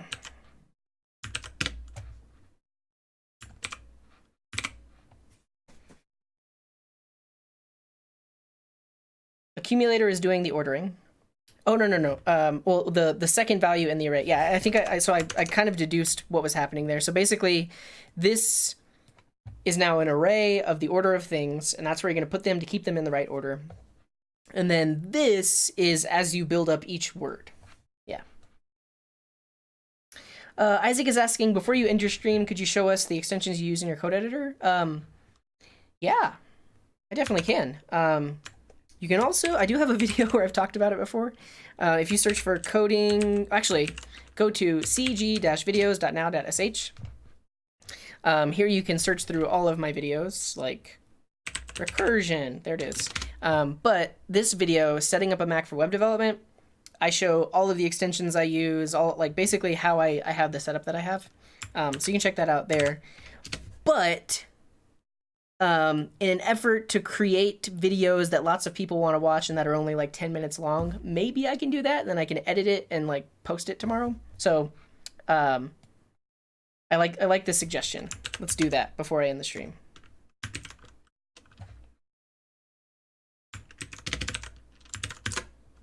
Cool. Recursion! Tejas is saying, I'm a new contributor on the Coding Garden community app. Your Agile video stream helped a lot. Thank you so much. You're very welcome. And anybody that's new to that, check out that site that I just showed. And if you search for Agile, so basically we have this community app that people are contributing to. Eventually it will be like an app in the App Store, but it's totally open source. And to help newbies on board, I did some videos talking about like what is Agile, how do you do Git workflow, basically how we're working. So you can check out those videos too. Jessica is asking, why do you use VS Code over IntelliJ or Eclipse? It's a good question. Mainly because it's like fairly minimal, and I can customize it to do what I want it to do. Both IntelliJ and Eclipse come with like a lot built in, and to me the UI is like a little clunky. If you go back to my videos like 2 years ago, I was actually using Atom Atom, the Atom editor, um, and then slowly switched over to VS Code. But now I much prefer VS Code because, like, for one, it's open source. It's kind of based on the same thing, the thing that the Atom editor started off as, but it has Microsoft behind it, and they created Visual Studio, which is what I used to use when I worked in C#, and it gives you like an amazing editing experience. And so just some of the things that are now built into Visual Studio that you don't have to install as a plugin are like really great.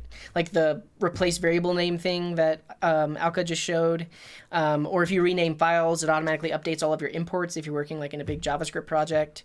It's got debugging built in. I like that it has a very simple interface and you can make it as complex as you want it to. Whereas IntelliJ and Eclipse you're kind of bombarded with a bunch of stuff and you kind of have to figure out how to use it.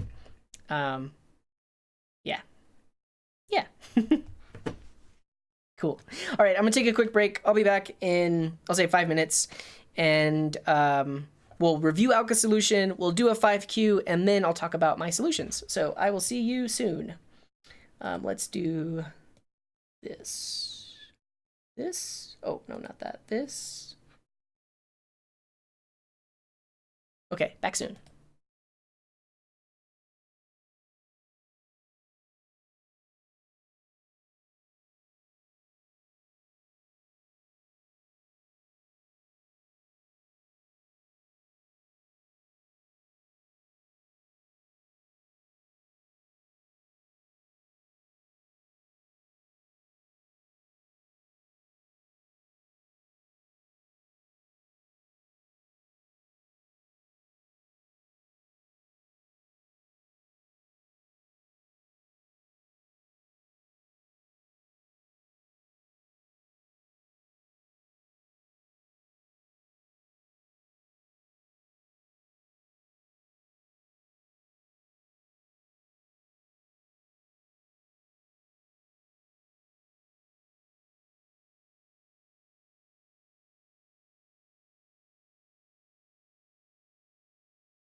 Hello again. We're back.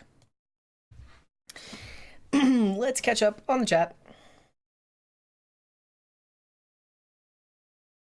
Kaizen and hello Kaizen says, I like that CJ focuses on readable code instead of trying to look clever.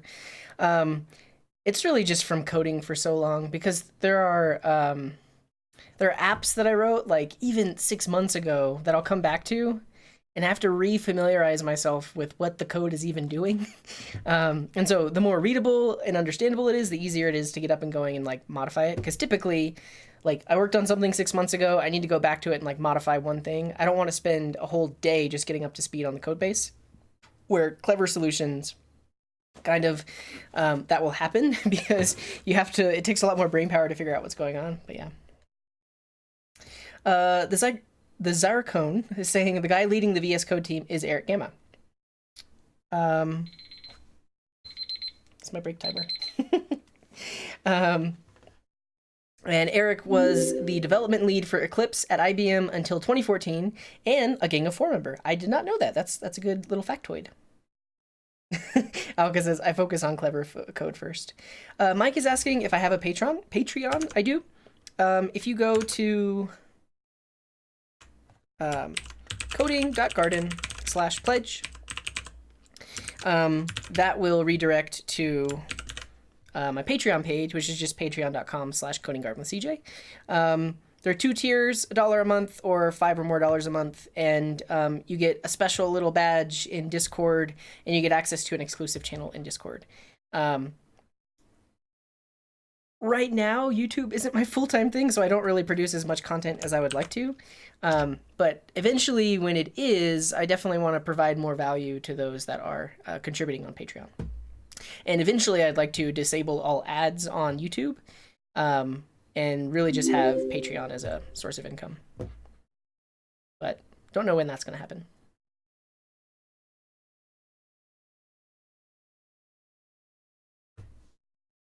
Salmon is saying, tuning in so that I can get some motivation to complete the project. I hope that my coding can motivate you. In a super chat from Mike, who says, love the videos, keep going. I appreciate that, Mike. Thanks so much. Oh, another super chat. Thanks, Mike. He said, I did 10. Are there 10 super chats? Yeah, what? Are you doing 5 €2 super chats? That's hilarious. Thank you so much, Mike. But yeah, let's look at the current conversion rate. €2 to USD. Nice. $2.19. Okay, so what's 219 times 10? $21. Wait. No. Times 5. Sorry. $10.95. Thanks so much, Mike. That's great. Random Sog is asking, what do you do for a job? I am a chief full stack engineer for a software consultancy. So we build custom products, custom software for businesses. Large businesses, small businesses, startups, really anybody that needs a custom application, we will build it for them. It's okay, Mike. I appreciate it. Someone needs to code YouTube, yeah. Okay, let's finish breaking down what Alka's code was doing. Okay, if we refresh ourselves, basically what we're doing is we're looking at each individual letter until we find a word. When we find a word, we're putting it into this array. And yeah, so and we were renaming the variable. So let's call this ordered array. And so when we're accessing p at 1, we're actually accessing ordered array. Now, why is that blue? Okay. Now, this v here. So partial item is the word that we're building up, and we're just basically adding each letter onto it. And so let's call this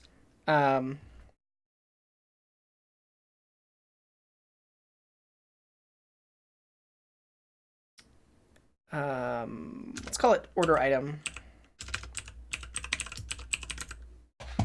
because we're slowly building up the actual order item. And then we check in our item mapping. And if you remember, our item mapping goes from lowercase to uppercase. So we check to see, does the lowercase item exist in the item mapping? And if it does, then that means we found a full word. So basically, we're looking at each individual letter. We get here, we see that milkshake is in there, and we know that we found a full word. So what is M? Item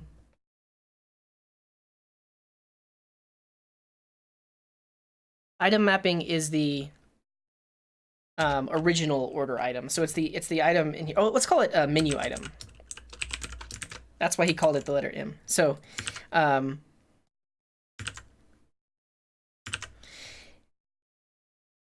if we found a menu item, we then grab the index. So let's just call that, well, let's use our fancy F2 tool. We'll call that index. And so we get the order at that given menu item. That gives us the index. And then this ordered array that we created, we reach in and we append the current menu item there. And I think, do I need to wrap this in parentheses? Why is this complaining? Whoa. Okay, so if we found the menu item, we then put it into this array, this ordered array that we're building up, and we have a space on it. And then we reset the partial item. So we found milkshake. Now we reset it to an empty string, and now we're looking one letter at a time for pizza. And then we just do it all over again. And then when after this is done, we have an array that has, it was each individual item, but the second value in that array is all of the items in order, all of the ordered items in order. So that's there. We then join that together on the empty string because it already has spaces, and then we trim it. Beautiful, beautiful solution, Alka. It's awesome. I'm gonna get rid of all your tests, but your tests are passing.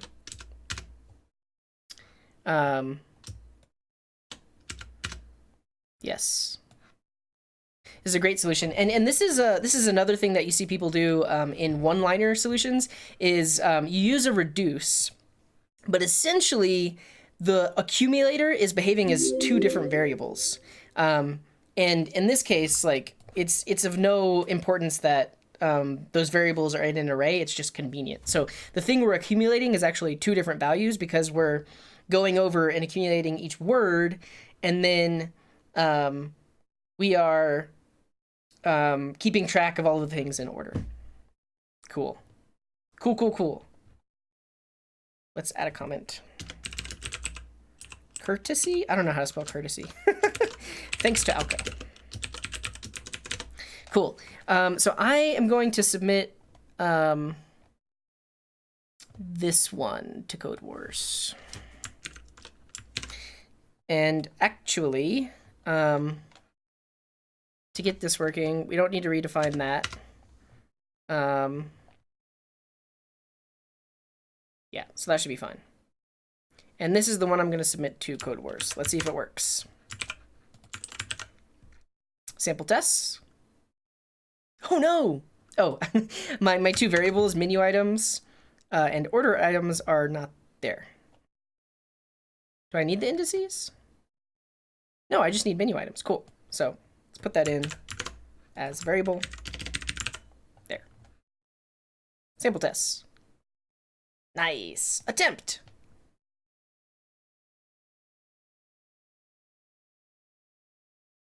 €50. Was that a mistake? Wow. Okay. Let's catch up. Oh, the execution timed out. I did not know we might run into that. Okay, we're not done just yet. Let's try again to see if it goes faster.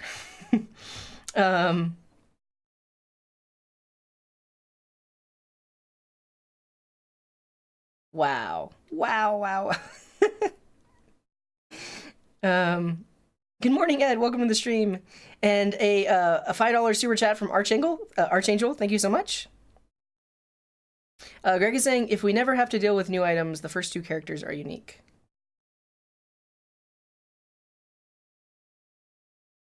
Oh, that's true. That would be an optimization for Alka's code, because if we match the first two characters, we already know what we found. That's a good call out. And Mike with the 50 euro super chat. Is it working now? I don't know if you meant to do that, but thank you so much. That's awesome. All the super chats are coming. You guys are great. Thank you so much. Curtsy to Alka. Curtsy. Look at your donations, bro. And a $2 super chat from Jessica. Continue being awesome. Thank you so much. Cool. Mike says, nope, I can spend my money on Udemy or here, so there you go. I really appreciate that. So if you're not in the Discord yet, join the Discord, and anyone that has donated also gets a special role. It's not as special as patrons, but you do get a special role. So be sure to join the Discord. If you go to coding.garden/Discord, that will redirect to a Discord link. You can join. Be sure to check your messages from the Coding Garden bot. They'll tell you exactly what you need to do to get access to the channel. But thank you all so much. That's just great. Warms my heart. Thank you. Cool. Okay, now this is breaking. And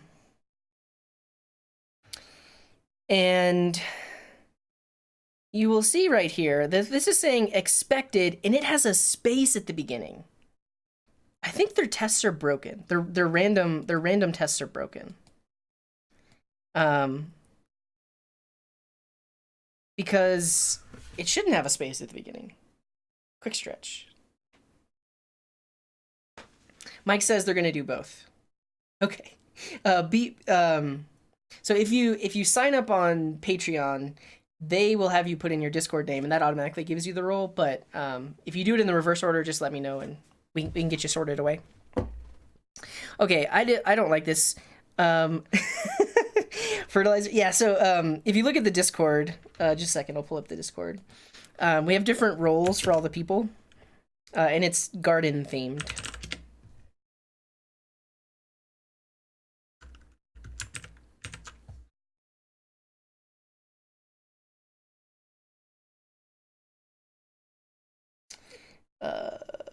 Here. So pruners are the mods that keep everyone in check. Fertilizers are the ones that keep the garden growing. And so if you donate on Patreon, you're a fertilizer. Droplets also keep the garden growing, but this is anyone that's donated, either through Super Chat or Streamlabs. And then Seedling is anyone else that has acknowledged the code of conduct and sent an intro message. And then we have Germinating, which are people that have not yet accepted the code of conduct or introduced themselves in the introductions channel. But yeah, it's themed. Being a fertilizer is a good thing. I'll say that.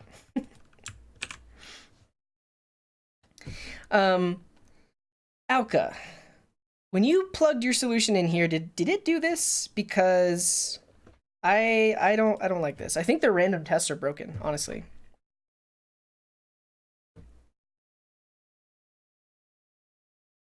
Yeah, the random tests have a space at the beginning.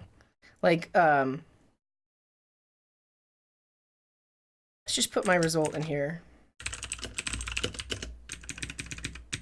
We'll log the result and return the result. And we'll also log the input.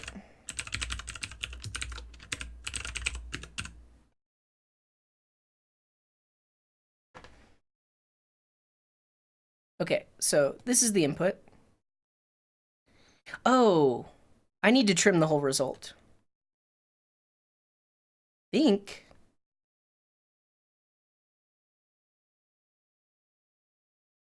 Burger. Okay.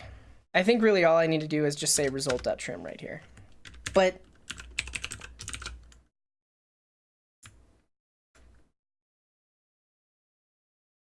that works.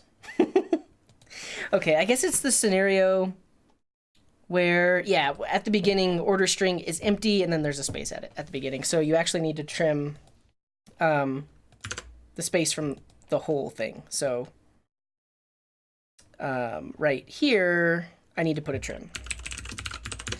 Okay, we got that. Awesome.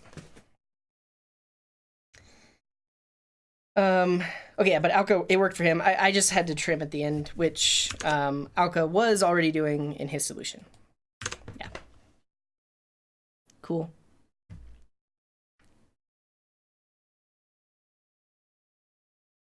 This is an interesting solution. So they build a regex that, you know what, this that's an interesting way to go about it. Because if you build a regex that says match any one of these things, you could then have like a callback function for the match that like inserts into an array. Interesting. Okay. We need to keep moving though. Last thing we're gonna do is a 5Q. So let's find a 5Q. There were a bunch submitted by Beck. Cool. Hello, Ashwin, who is asking, what's this live stream about? We are just solving Code Wars Code Katas. If you search YouTube for Coding Garden Code Katas, you can see all the past episodes. This? Yeah, so I've done a bunch of episodes where I just solve code katas, solve them in a bunch of different ways, talk through my process. You can check those out. Let's find a 5Q. Jessica's asking, do you actually handle an untrimmed version of the input? I guess I don't, but I assumed that it was trimmed. Here, but it could be that the input has a space on the beginning. Ultimately, just trimming the result was the fix, which is good. That's interesting. I didn't know this about super chats, but I think the larger the super chat, the longer it stays around. Super interesting. Thanks again to Mike for the 50 euro super chat. Okay. This 5Q, write a program that will calculate the number of trailing zeros in a factorial. I don't like it. Parse array, I've done that before. Tic-tac-toe checker, I've done that before. Okay, we need to find a different 5Q.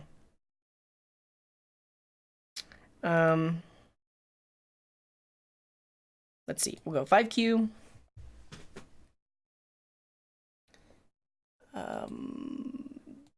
Progress is katas I have not trained on.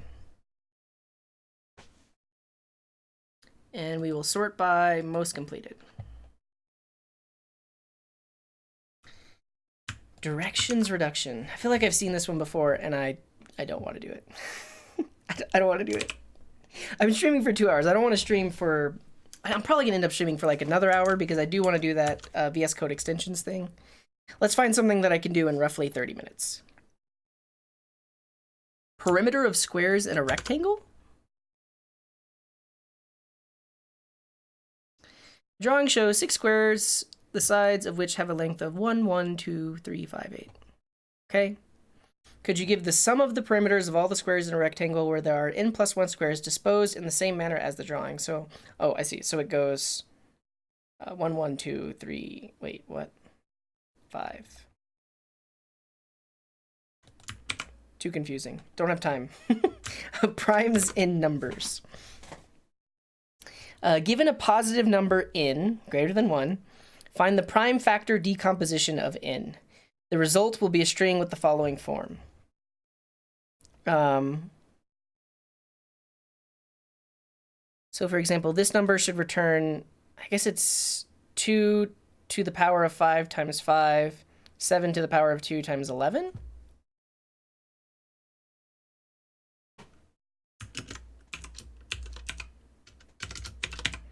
To the power of 5 times 5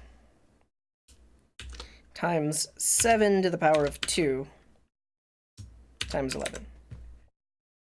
That is what's happening. I've never heard of prime factor decomposition. Is there an easy algorithm for it?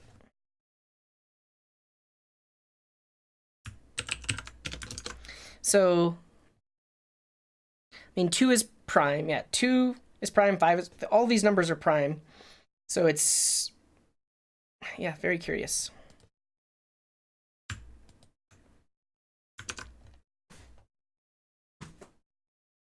Prime factor decomposition of a number means writing it as a product of prime factors. To factorize a number, divide it by the first possible prime number. Take the resulting quotient below the number. If it is possible, continue dividing this quotient successively by the same prime number. When you cannot do the division by this prime number, divide it by the next possible prime number, and so forth until the final quotient is 1. I see. So this was a little bit confusing to me, but this is basically 2 to the power of 5, 5 to the power of 1, 7 to the power of 2, and then 11 to the power of 1. So you're basically going through the prime numbers until you find the result. This seems doable to me. Because, yeah, it's successive division. So how many times can we, I guess not evenly, but how many times can we divide 2 into this number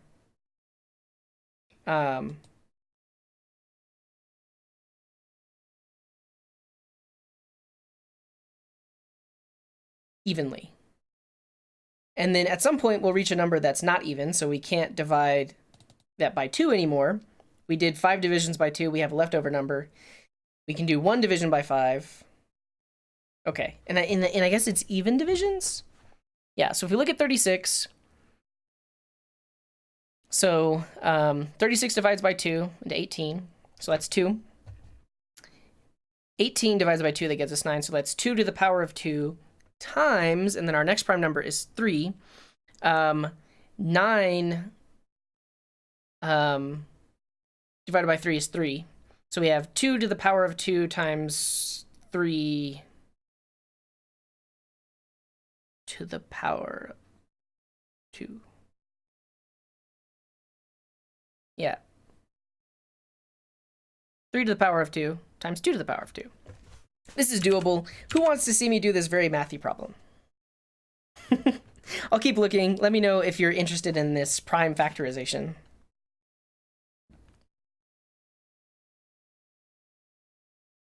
Int 32 to IPv4.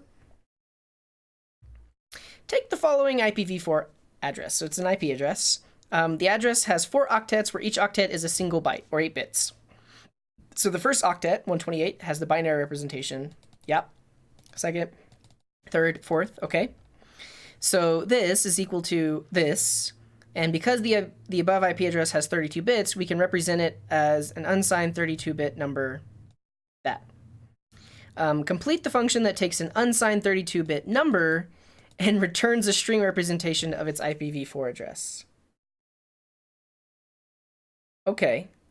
This seems doable because we can convert this into its binary form and then split up the binary form into 8 bits and then convert each 8-bit into a number.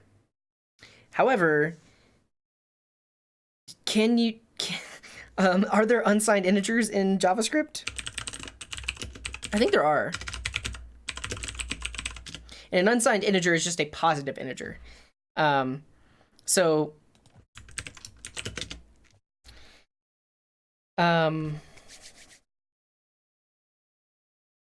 Wait, not that one. Yeah, and the issue with very large numbers is they may be too large to represent with a signed integer, meaning a number that has negative and positive numbers. So an unsigned integer is twice as big in terms of the positive of a signed integer. But uint 64. As JavaScript doesn't currently include standard support for 64-bit integer values. Wait, what? Oh, JSC types? Don't want that.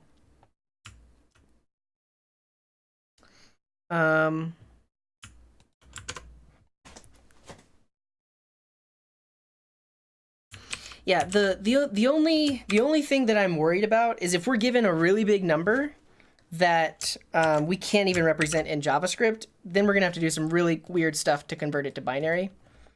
So let's say var num equals that. If we look at num, that's the actual value. And if we do num to, there's a way to convert it to binary, like built in. Yeah. Oh yeah, you give it the radix. So I want it to be 2. Yeah. And so that converts it to a binary number. And then we split it every 8 bits. And then we need to convert from binary to decimal. So yeah, let's do this one. Okay, Alga's saying the max safe integer is this number. And if we say that to string to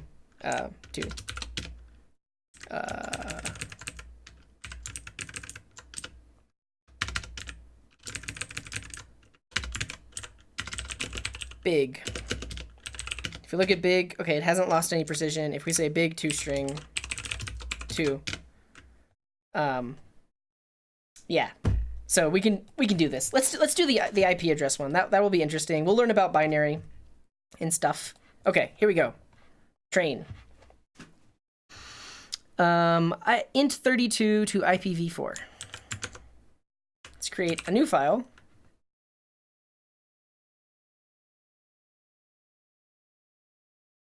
Oh, I could just suggest doing a double dot.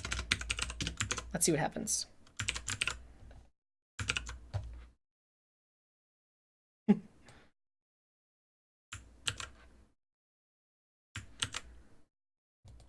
There you go. Wait, did I close VS Code? Where's VS Code? There's VS Code. Let's add this link to the README. But we're going to do what Alka mentioned, which is take this number and then do double dot to string. Oh, okay. And I mean, I think this is just, this is like doing 0.0, because otherwise JavaScript doesn't know how to call a function on a number. Unless it's in a variable, because then it like wraps it as an object. But I think this is the same thing as doing that. Yeah, very interesting. Okay, here we go. So we're given an int32 number, and I think we already have the steps down. So let's kind of just write out the pseudocode. So we first convert to binary, split every 8 bits, and in this case, a bit is just a single digit. So we're going to split every 8 digits. Convert each 8 bits to decimal. So that's going to give us the number. And then join all decimals by a period. Yeah, so it's a pretty easy algorithm. Yeah, and we're supposed to return a string. Cool.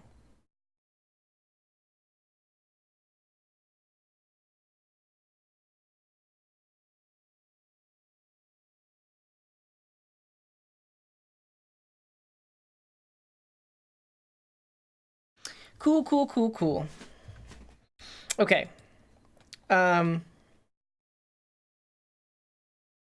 Yeah, I guess the issue is, though, like if you have the value 0, if we convert that to decimal, or sorry, to binary, it's still just 0. So we need to pad it up to the number of bytes. What is the total number of bytes? So it's 4 times 8, because there's 8 bytes, or 8 octets. 4 octets. What's 4 times 8? I can do math. 32. So the full binary length is 32. So convert to binary, pad with zeros to 32 bits, because we want it to be 32 long. And then we can do our conversion. Okay. Let's pull in some examples.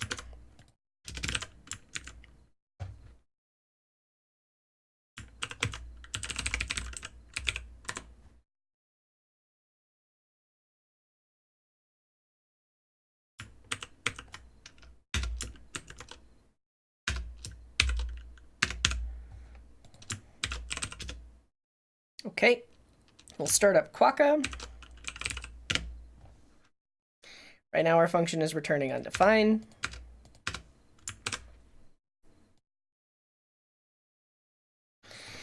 Okay.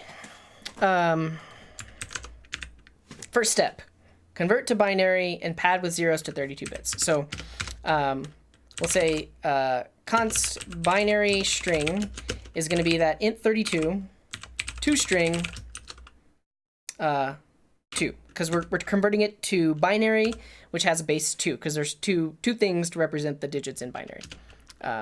let's just start here. And then we'll log the binary string.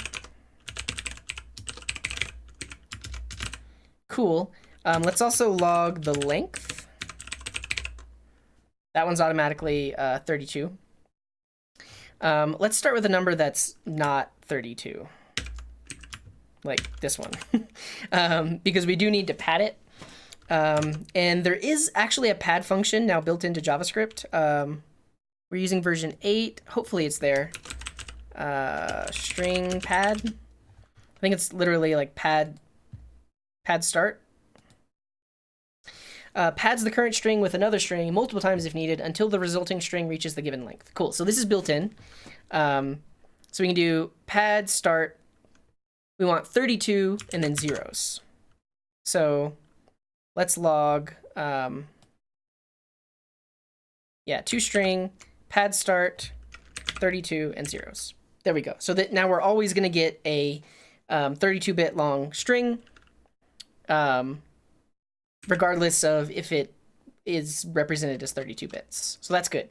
We have our number, and we've padded it with zeros. Now we need to split every 8 bits. What's the best way to do that? We could do multiple slices. So, you know what? I'm gonna do this manually. I'm just gonna create a bunch of variables just to show the process, and then we'll rewrite it to make it more like iterative. Hello, Gustavo, who says Spanish, please. Unfortunately, no hablo español. But I do want to learn because I know there are a lot of Spanish-speaking people that are learning to code. So I think it would be cool to learn to speak Spanish and then be able to teach it. But not right now. I actually do know some people that do speak Spanish. Maybe it would be fun to have them on the stream and we could code in Spanish. I don't know. But welcome, Gustavo. Okay. So let's just create some variables. We'll say like first octet. And that's going to be the binary string. We're gonna, we can slice a string. And we want to go from 0 to 8. And if we log the first octet, and if we log its length, it should be 8. Cool. So that gives us the first octet. And then the second octet is going to be the same thing, but we start at 8 and we go to 16, or do we go to 17? Nope, we go to 16. Cool. And then we need our third octet.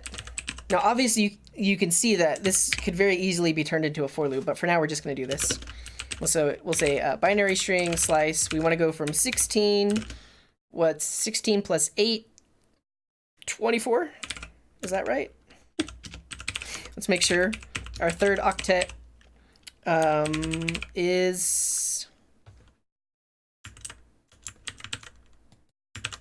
8. Cool. We're on the way. So now we have our fourth octet. Am I calling this the right thing? This is an octet, right? Yeah, octet. And similarly, this is going to be 24 all the way up to 32. And that should do it. If we log the length, 8. Okay. Yeah, so now we have each octet. Now we need to convert each one to decimal. How do we do that? Oh, I know exactly how. We can actually do, yeah, so if we say convert, oh no, yeah, so convert first octet to a number. And can we provide the radix and then do the conversion? I'll need to look it up. Say JavaScript binary string to decimal.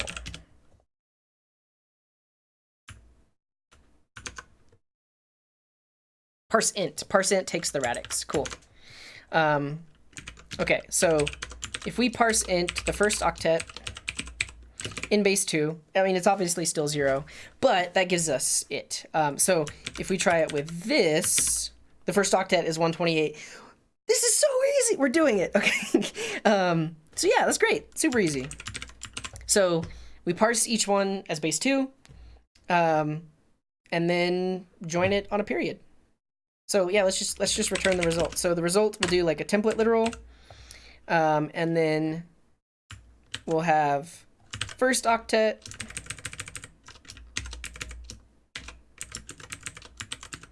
dot second octet dot third dot fourth. And like I said, we're gonna convert this to a for loop. We could definitely make this a one-liner. Second octet, third octet, fourth octet. I spelled something wrong. Second octet is not a function. Oh. You're right. When you're right, you're right. Parse int with second octet. Oh, I did the same thing. Parse int with the third octet.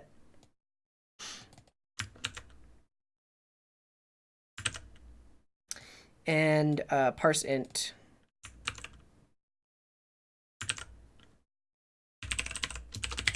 with the fourth octet.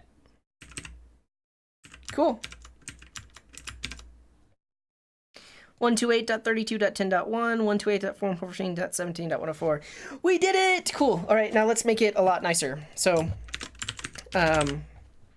that's great, but you'll notice here, each item is just slicing 8 things. So the next 8 things. So if we have a for loop that goes from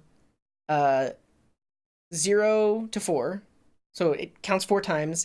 Each time we can increase the slice by 8. So let's do that. So we'll do a for loop. I equals 0 while I is less than 4. And then let's create a variable called like octets.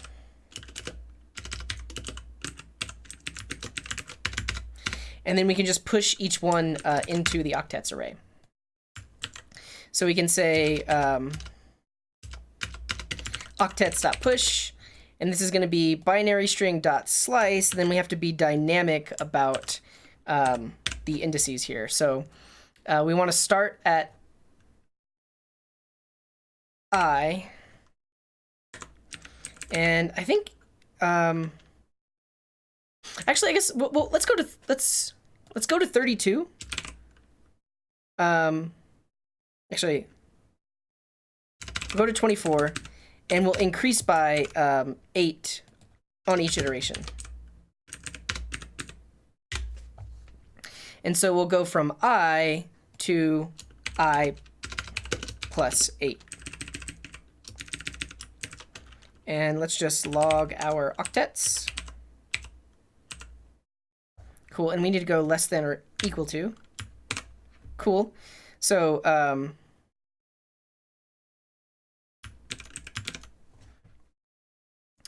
now we have an array that has all the octets in it. Great. And really what we want to do is we want to, and we could actually convert it to an integer when we put it into the array. So we could actually just do parse int when we push it in. So we'll do parse int, and we'll do base 2. And that's going to give us an array, and we really just want to return octets.join on a period. That should do it. Yay! Cool. Can we turn it into a reduce? Maybe. Cool. Yo hablo español si hace falta. I don't know what that means.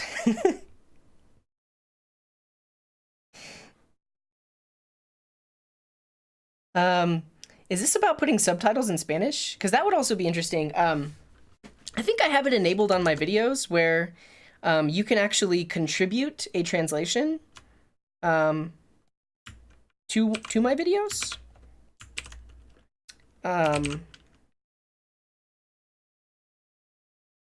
Yeah, I don't know. I mean, if you click on some of my videos down at the bottom, I think there's a way to submit a translation. So that would be totally awesome too. Yeah. Yeah, found the typo. Hablo español poco también.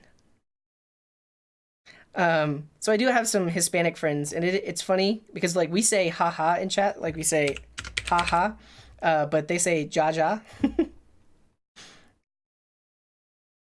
Oh yeah, I think Wesson asked about what am I using? Yeah, what are you using to have VS do the functions while you write them? This is the thing called Quokka, Quokka.js. It will run your console logs, and if you buy the pro version, there are ways of logging things like just with a comment without having console log, which is pretty cool. Here we go. Alka has the one-liner. Hello, Picho. Welcome to the stream.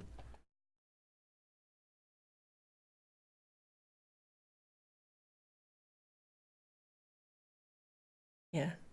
Yeah, Doomy just asked the same question. It's Quokka.js. Okay, yeah, I'm gonna try to convert this into my own one-liner. Maybe I can use a reduce. Let's try to turn this into a reduce. Might be a little tricky. So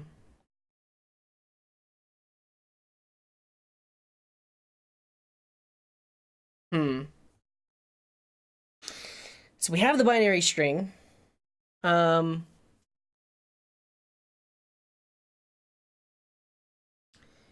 we want... If we do a reduce, we could reduce an array of length 4?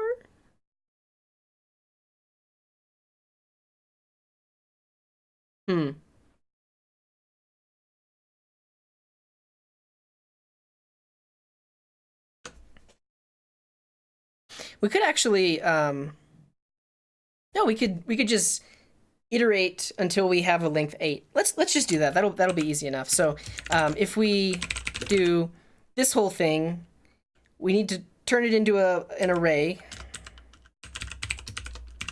So now we have an array of each individual thing. And then we're going to reduce that. We'll have the current octet is what we're basically reducing to. And then we'll have the current digit. So let's make this a little bit easier to read. That. And then we'll use the trick that Alka was using earlier where you have an array with two things in it. So one string is going to be the current octet, and then another string is going to be the full IP address. So we'll destructure this to be current octet and full IP. Cool. We're going to do something like that. But what we want to do is basically say if current octet dot length is equal to 8, then we know that we have found an octet. Otherwise, we're going to say current octet plus equals the current digit. So we're building up, basically we're iterating through the array and building up a thing of length 8. And then ultimately we're going to return the current octet and the full IP. And so now instead of pushing this into an array, we'll just say full IP plus the current octet parsed as an integer.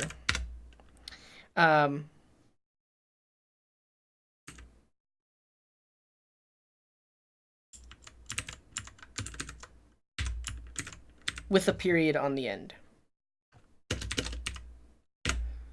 And then we need to remove the last period.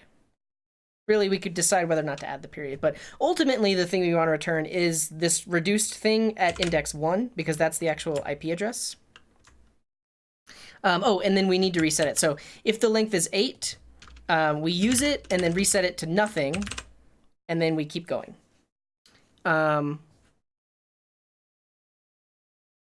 Let's see.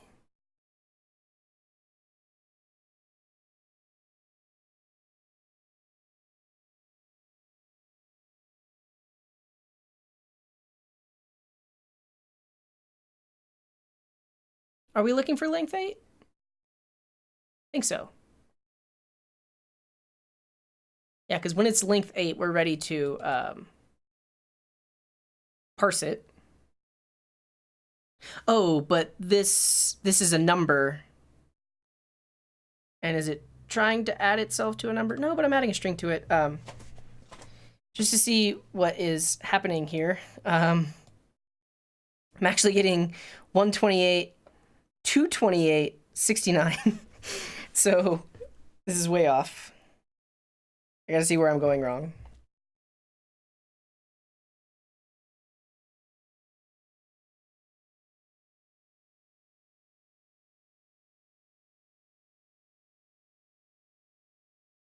And this is each letter, should be.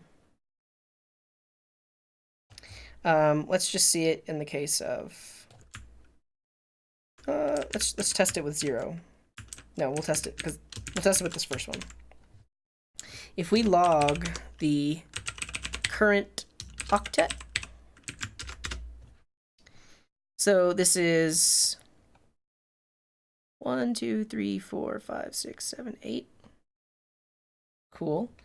And then we get to 1, 2, 3, 4, 5, 6, 7, 8. Cool. And then we get to 1, 2, 3, 4, 5, 6, 7, 8. Cool. And then 1, 2, 3, 4, 5. So we don't have the right length. So we converted it to binary. We padded it with zeros. And then we split it.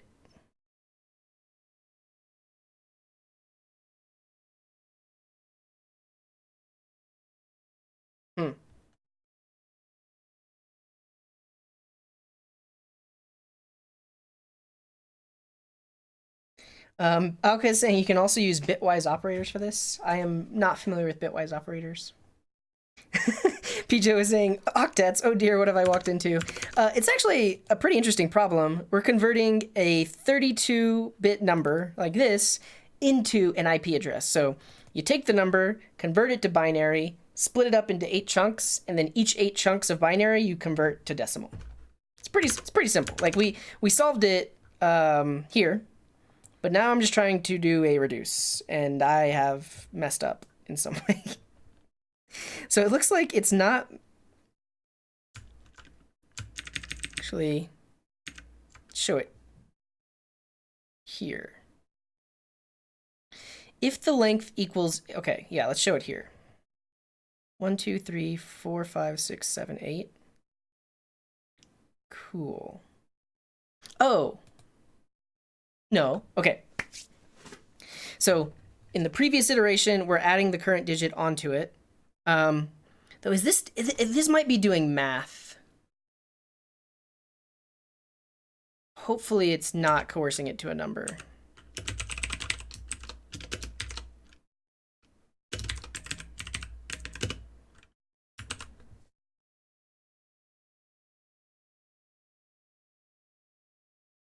One, two, three, four, six. Okay, so we have the current octet. We do want the length to be 8. And then, yeah, I think the full IP.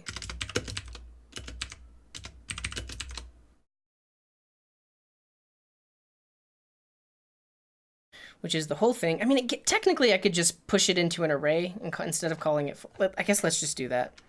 Let's make this an array. We'll say full IP dot push.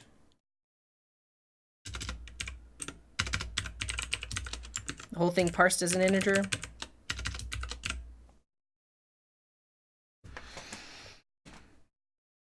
Though this still breaks.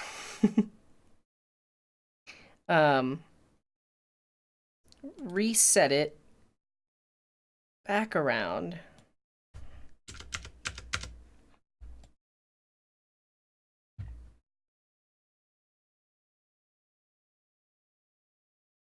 One, two, three, four, five, six, seven, 8. Have I messed up here? Ooh, we have bitwise operators. That's cool.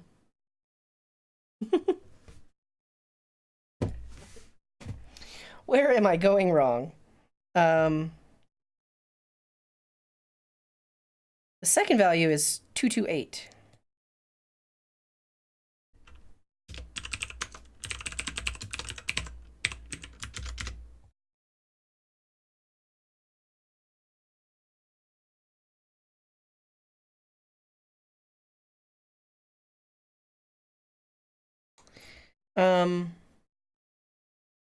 Pad start does give us a string. We are splitting it.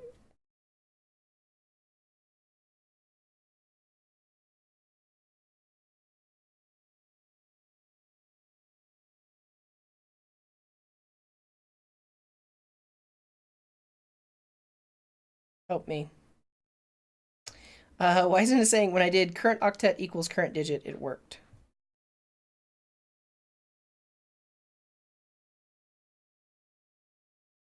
I feel I do need to do plus equals though, because we're building up the octet based on the current digit.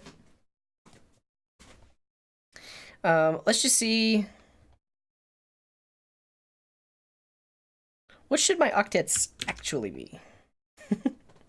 Let's log the octets here. Oh, but I'm already converting them. Octets.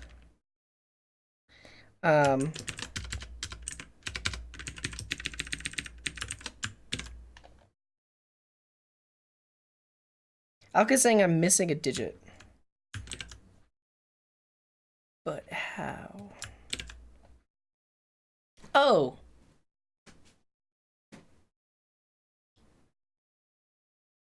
Reset the current digit instead of an empty string. Oh, of course. Because if the length is equal to 8, we missed a digit.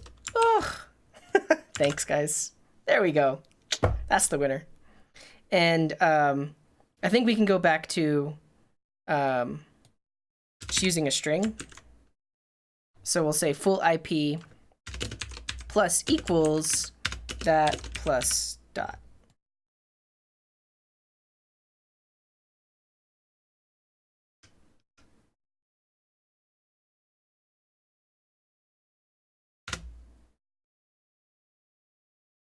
And then I am missing the last one.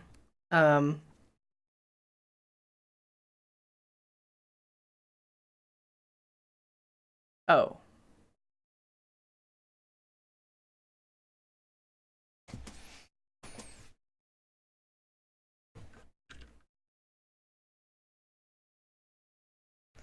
This is the scenario where this is the last iteration of the loop, so I basically need to do this again because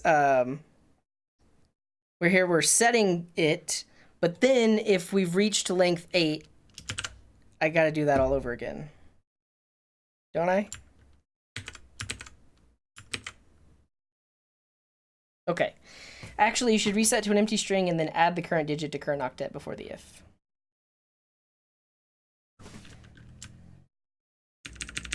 That way it gets called. That's the winner. Yes. Okay. So that does it. And then we just need to take off the last period. Can I do a slice of a -1 or a substring? There we go. There's something that will just like chop off the last last character. But I could also do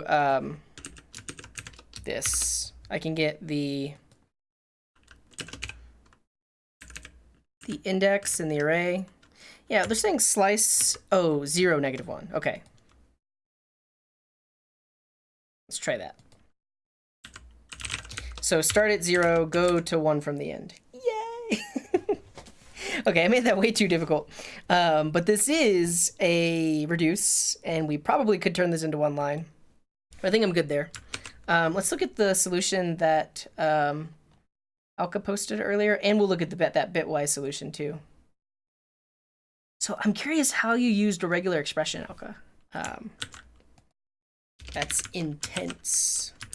So,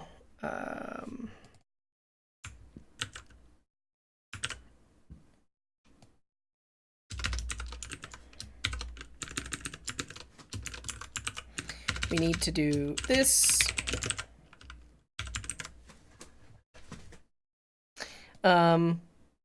Okay. So same thing we were doing. Pad it. And then, oh, I see. Regular expression. Find 8. Yeah, so this regular expression finds 8 consecutive digits. That's awesome. So, and a mash will return an array. So this actually does the splitting for us. This creates an array of each octet as a string. And then we just map over it to turn it into a decimal, and then join it on a period. Beautiful, beautiful solution. Let's take a quick stretch. I like that. And then let's look at this bitwise one, which I don't think I'll be able to break down.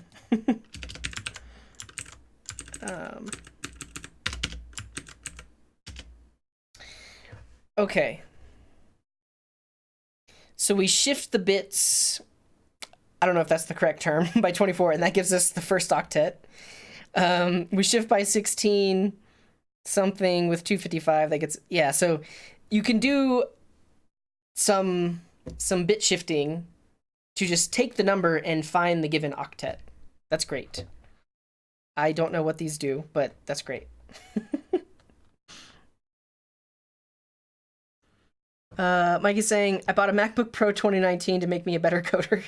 Didn't work, so now I bought stickers for the laptop to make me a better coder.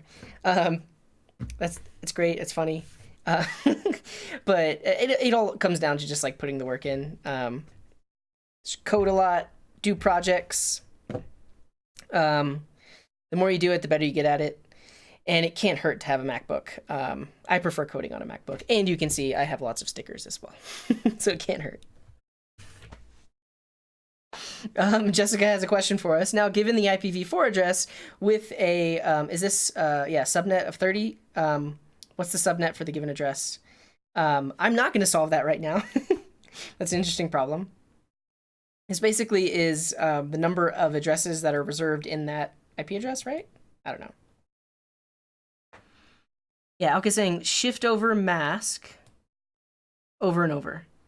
Kelly is saying, and hello, Kelly, and 255 zeros out all but the lowest 8 bits. Wow. That's some serious stuff. Cool. Okay, I'm going to submit this one. I like this solution the best. Hopefully it doesn't. Okay, hopefully it doesn't break on like bigger numbers. Oh, okay, it worked. Yay! Submit final. Hello, Sandeep, who says, "Wow, CJ." Cool, we did it. Ooh, this is this is 255. I was about to say this is different. No, it's the same, but they're just using the hex version of 255. That's cool. Look at the. If you showed this to someone that didn't know about it, would they know you could do this with JavaScript? Should we look up bitwise operators? Bitwise operators. Bitwise operators treat their operands as a sequence of 32 bits. Whoa, this is exactly what we need then. So that makes a whole lot of sense. So bitwise operators treat their operands as a sequence of 32 bits. Great. Rather than as decimal, hexadecimal, or octal numbers. Okay, so for example, the decimal number 9 has a binary representation of 1001. Bitwise operators perform their operations on such binary representations, but they return standard JavaScript numerical values. Wow, so that was literally built for what we were trying to do here. So that's cool. So bitwise and, oh, that makes sense. So if you're familiar with like binary and the way like and works, so a binary and, well, so first it compares the two spaces. So 0 and 1, no, because one of them is false, so you get a 0. And then you have 1 and 1. That's true because they're both 1. Then you have 0 and 0. That's false, so a 0 because they're both 0. And then you have 1 and 1, which is true. So if you bitwise 5 and 13, you first convert them to their binary representation, and then you do an AND. When you're doing a bitwise AND, then you do an AND on each bit, and that results in this. Cool. So if we take that and we look at what we were given, we're doing a bitwise AND with 255. Because 255 is all 1s in 32 bits, I think. Is it? It's a bunch of 1s. I know that for sure. let's do it. 255 to string base 2. Yeah, it's a bunch of 1s. I see. So it's the last 8 bits, and we are bitwise ANDing it with the last 8 bits. Cool. I can't say I understand totally, but it makes a little more sense. Cool. And this is a bitwise OR. So 0 or 1 is 1, 1 or 1 is 1, 0 or 0 is 0, 1, and 1 or 1 is 1. Cool. All right. I want to stop talking about it. Stuff's crazy.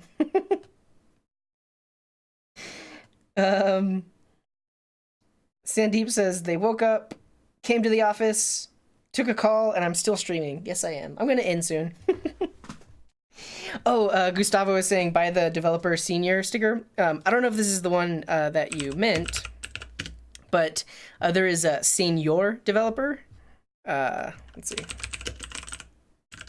It's hilarious.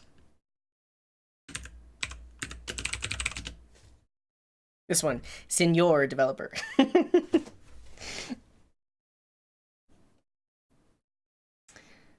First you shift in 24 bits from the right, then you shift back by 8 until the end by masking with 255. Okay. So in shifted 24 and 25 is the same thing as in shifted 3 times the 24. 8 1s. Yes, Kelly, the 255 is 8 1s. Cool. We're learning stuff. That's awesome.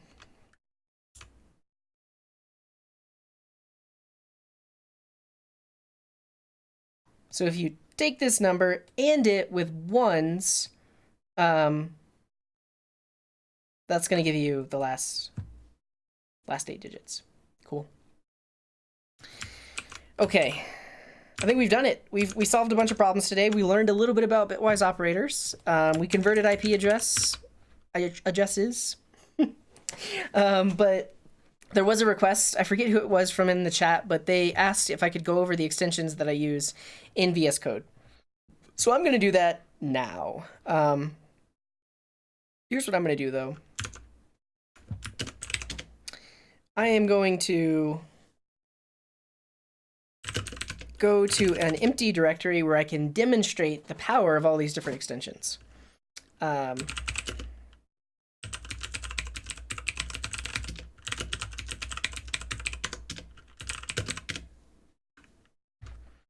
right, create a new file, readme.md.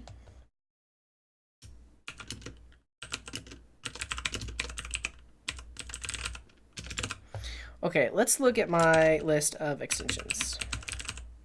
Show installed extensions. The ones I use most often, definitely auto close tag. Definitely auto rename tag. These are HTML things.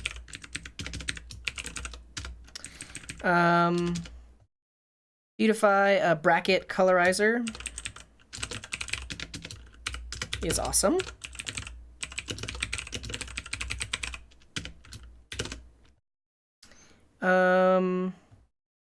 Debugger for Chrome is awesome. Maybe I'll talk about that.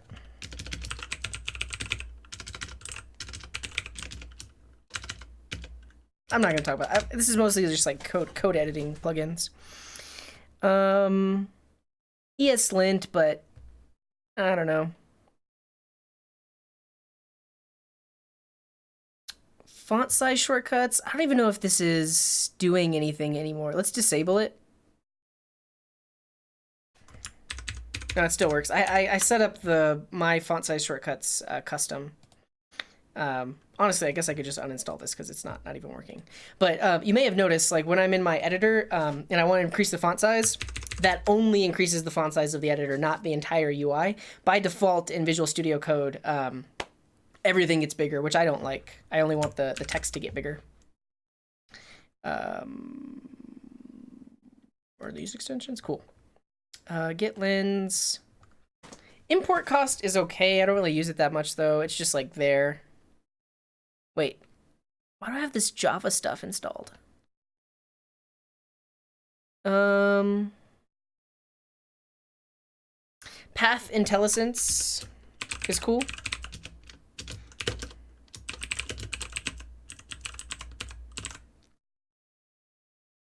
Quokka.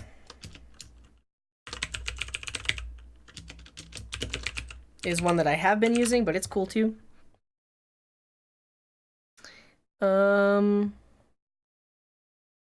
Remote SSH. Open any folder on a remote machine.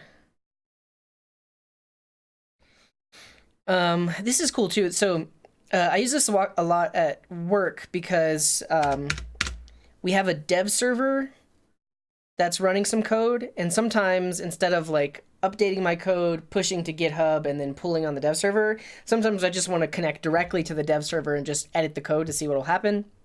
And with SSH, I can actually do that. So like VS Code will SSH into that machine, and then I can see its file system, I can interact in the terminal, and I can actually edit files from within VS Code.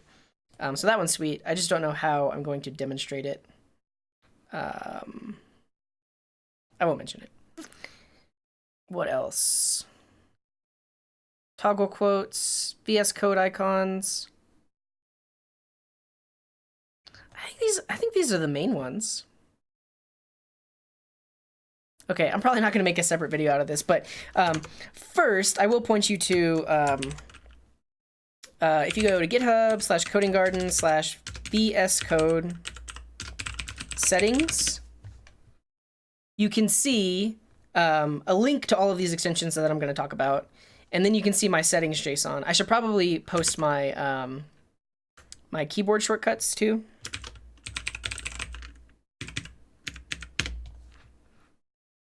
Because I have, wait, Control, Shift, Alt, Command, plus. Oh, that zooms the whole UI. I never use it though, because I keep it like the same, and then just use like plus or minus to zoom the text in. Command plus numpad. Wait. Numpad add?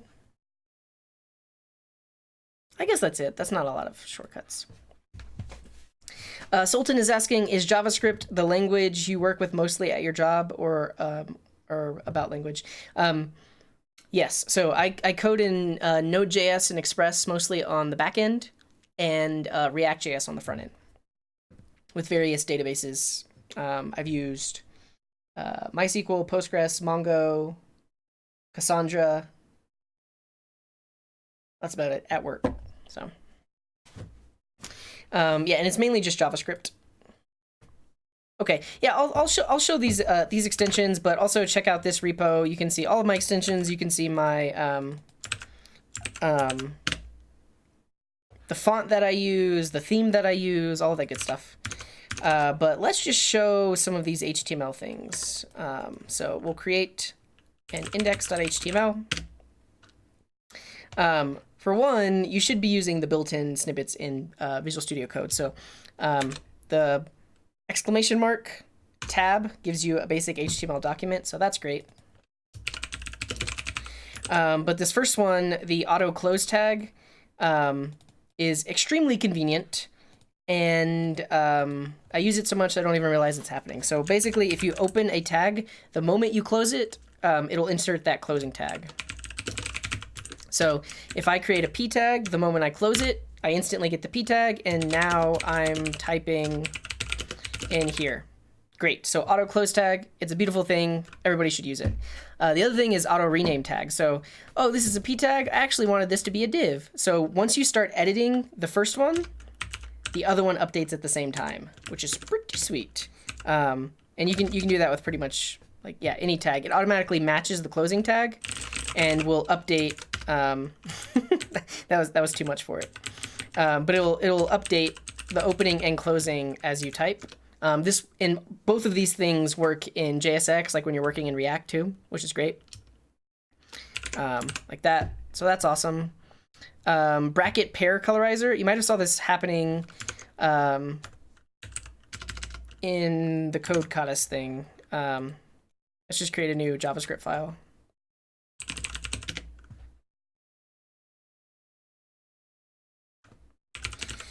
So I have a function thing with curly braces, and then I have another function, other thing,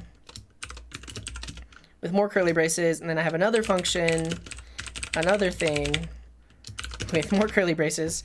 And what this does is it matches the curly braces and the parentheses and brackets by color. So you can see that the blue one matches with the blue one, the pink one matches with pink, yellow matches with yellow, etc. It's a lot easier to eyeball like what's happening.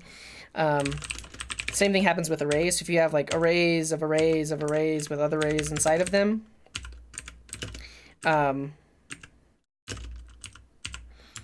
it colorizes. Well, yeah, I guess this doesn't make sense. I guess we could do that. Oh, equals.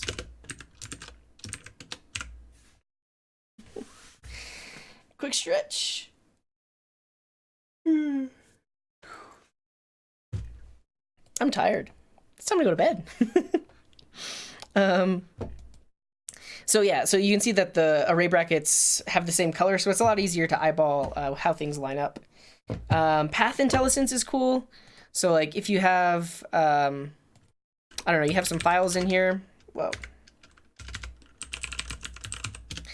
I believe this works pretty much anywhere. So let's say I want to bring in that styles.css that I just created. I can create the link there, and then if I start typing, it automatically suggests it. So by path intelligence, that means it's looking at all the files in your path, and anytime you're typing, it automatically will suggest a file if you're typing a specific file name. So same thing with the script. If I say source equals, and then see it's telling me all my possible choices, so I can just do that, which is great. And then Quokka. You saw me using Quokka with when I was solving code katas, but basically it runs your code inside of the editor and shows you the console logs. So those are the main extensions. Check out my Git repo. You can see all the other ones. Joe is asking, is it good practice if I'd like to use array filter inside array map? It really, it depends. Like if you're working with a lot of data, then that's essentially a nested loop. And when you start to learn about analyzing the performance of algorithms, you really want to shy away from nested loops because the runtime essentially grows almost exponentially as you put more and more data into your function. So if you're dealing with like very small amounts of data, it's totally fine. But otherwise, you might want to try to optimize it. Whereas instead of filtering inside the map, you might do some pre-computations where you filter ahead of time. I don't know your specific problem, but it might be possible that you filter ahead of time and then you could just use that filtered data inside of your map.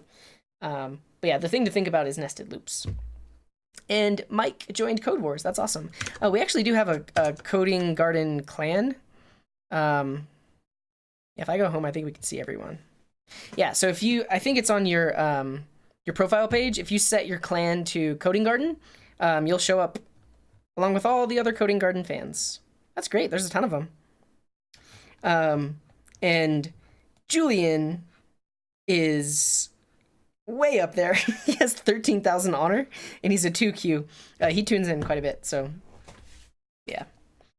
Yes, it is bedtime. Luffy is asking, do I ever do Python? I'm new to this channel. I haven't. I've mainly just been doing JavaScript, so front end JavaScript, like vanilla JavaScript, or React, Vue, Angular, that kind of stuff, and then on the back end, mainly like Express and Node.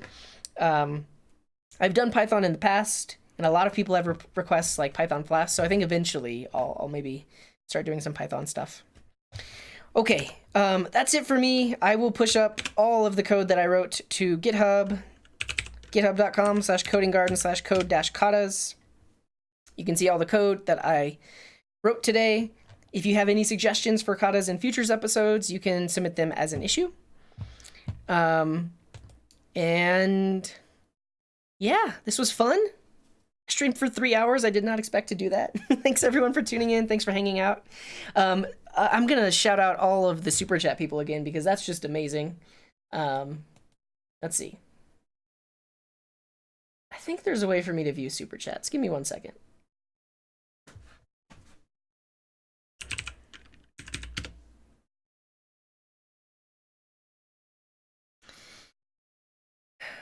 Good night, Alka. Thanks for tuning in. Thanks for coding along. Let's see.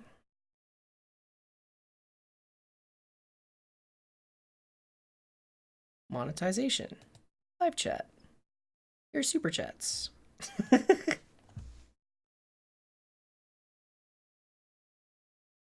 here we go. Shout out to Mike with the €2 donation. Love the videos. Keep going. Another €2 donation who said another two. Another €2 donation who said YouTube. Shout out to Archangel with $5. I think that's Australian, the AUD.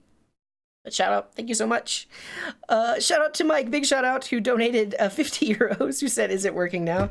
That is so generous. I really appreciate it. And also shout out to Jessica, who donated $2, who said, "Continue being awesome." Thank you so much. All right. Again, thanks everyone for tuning in. I am definitely going to be streaming this weekend.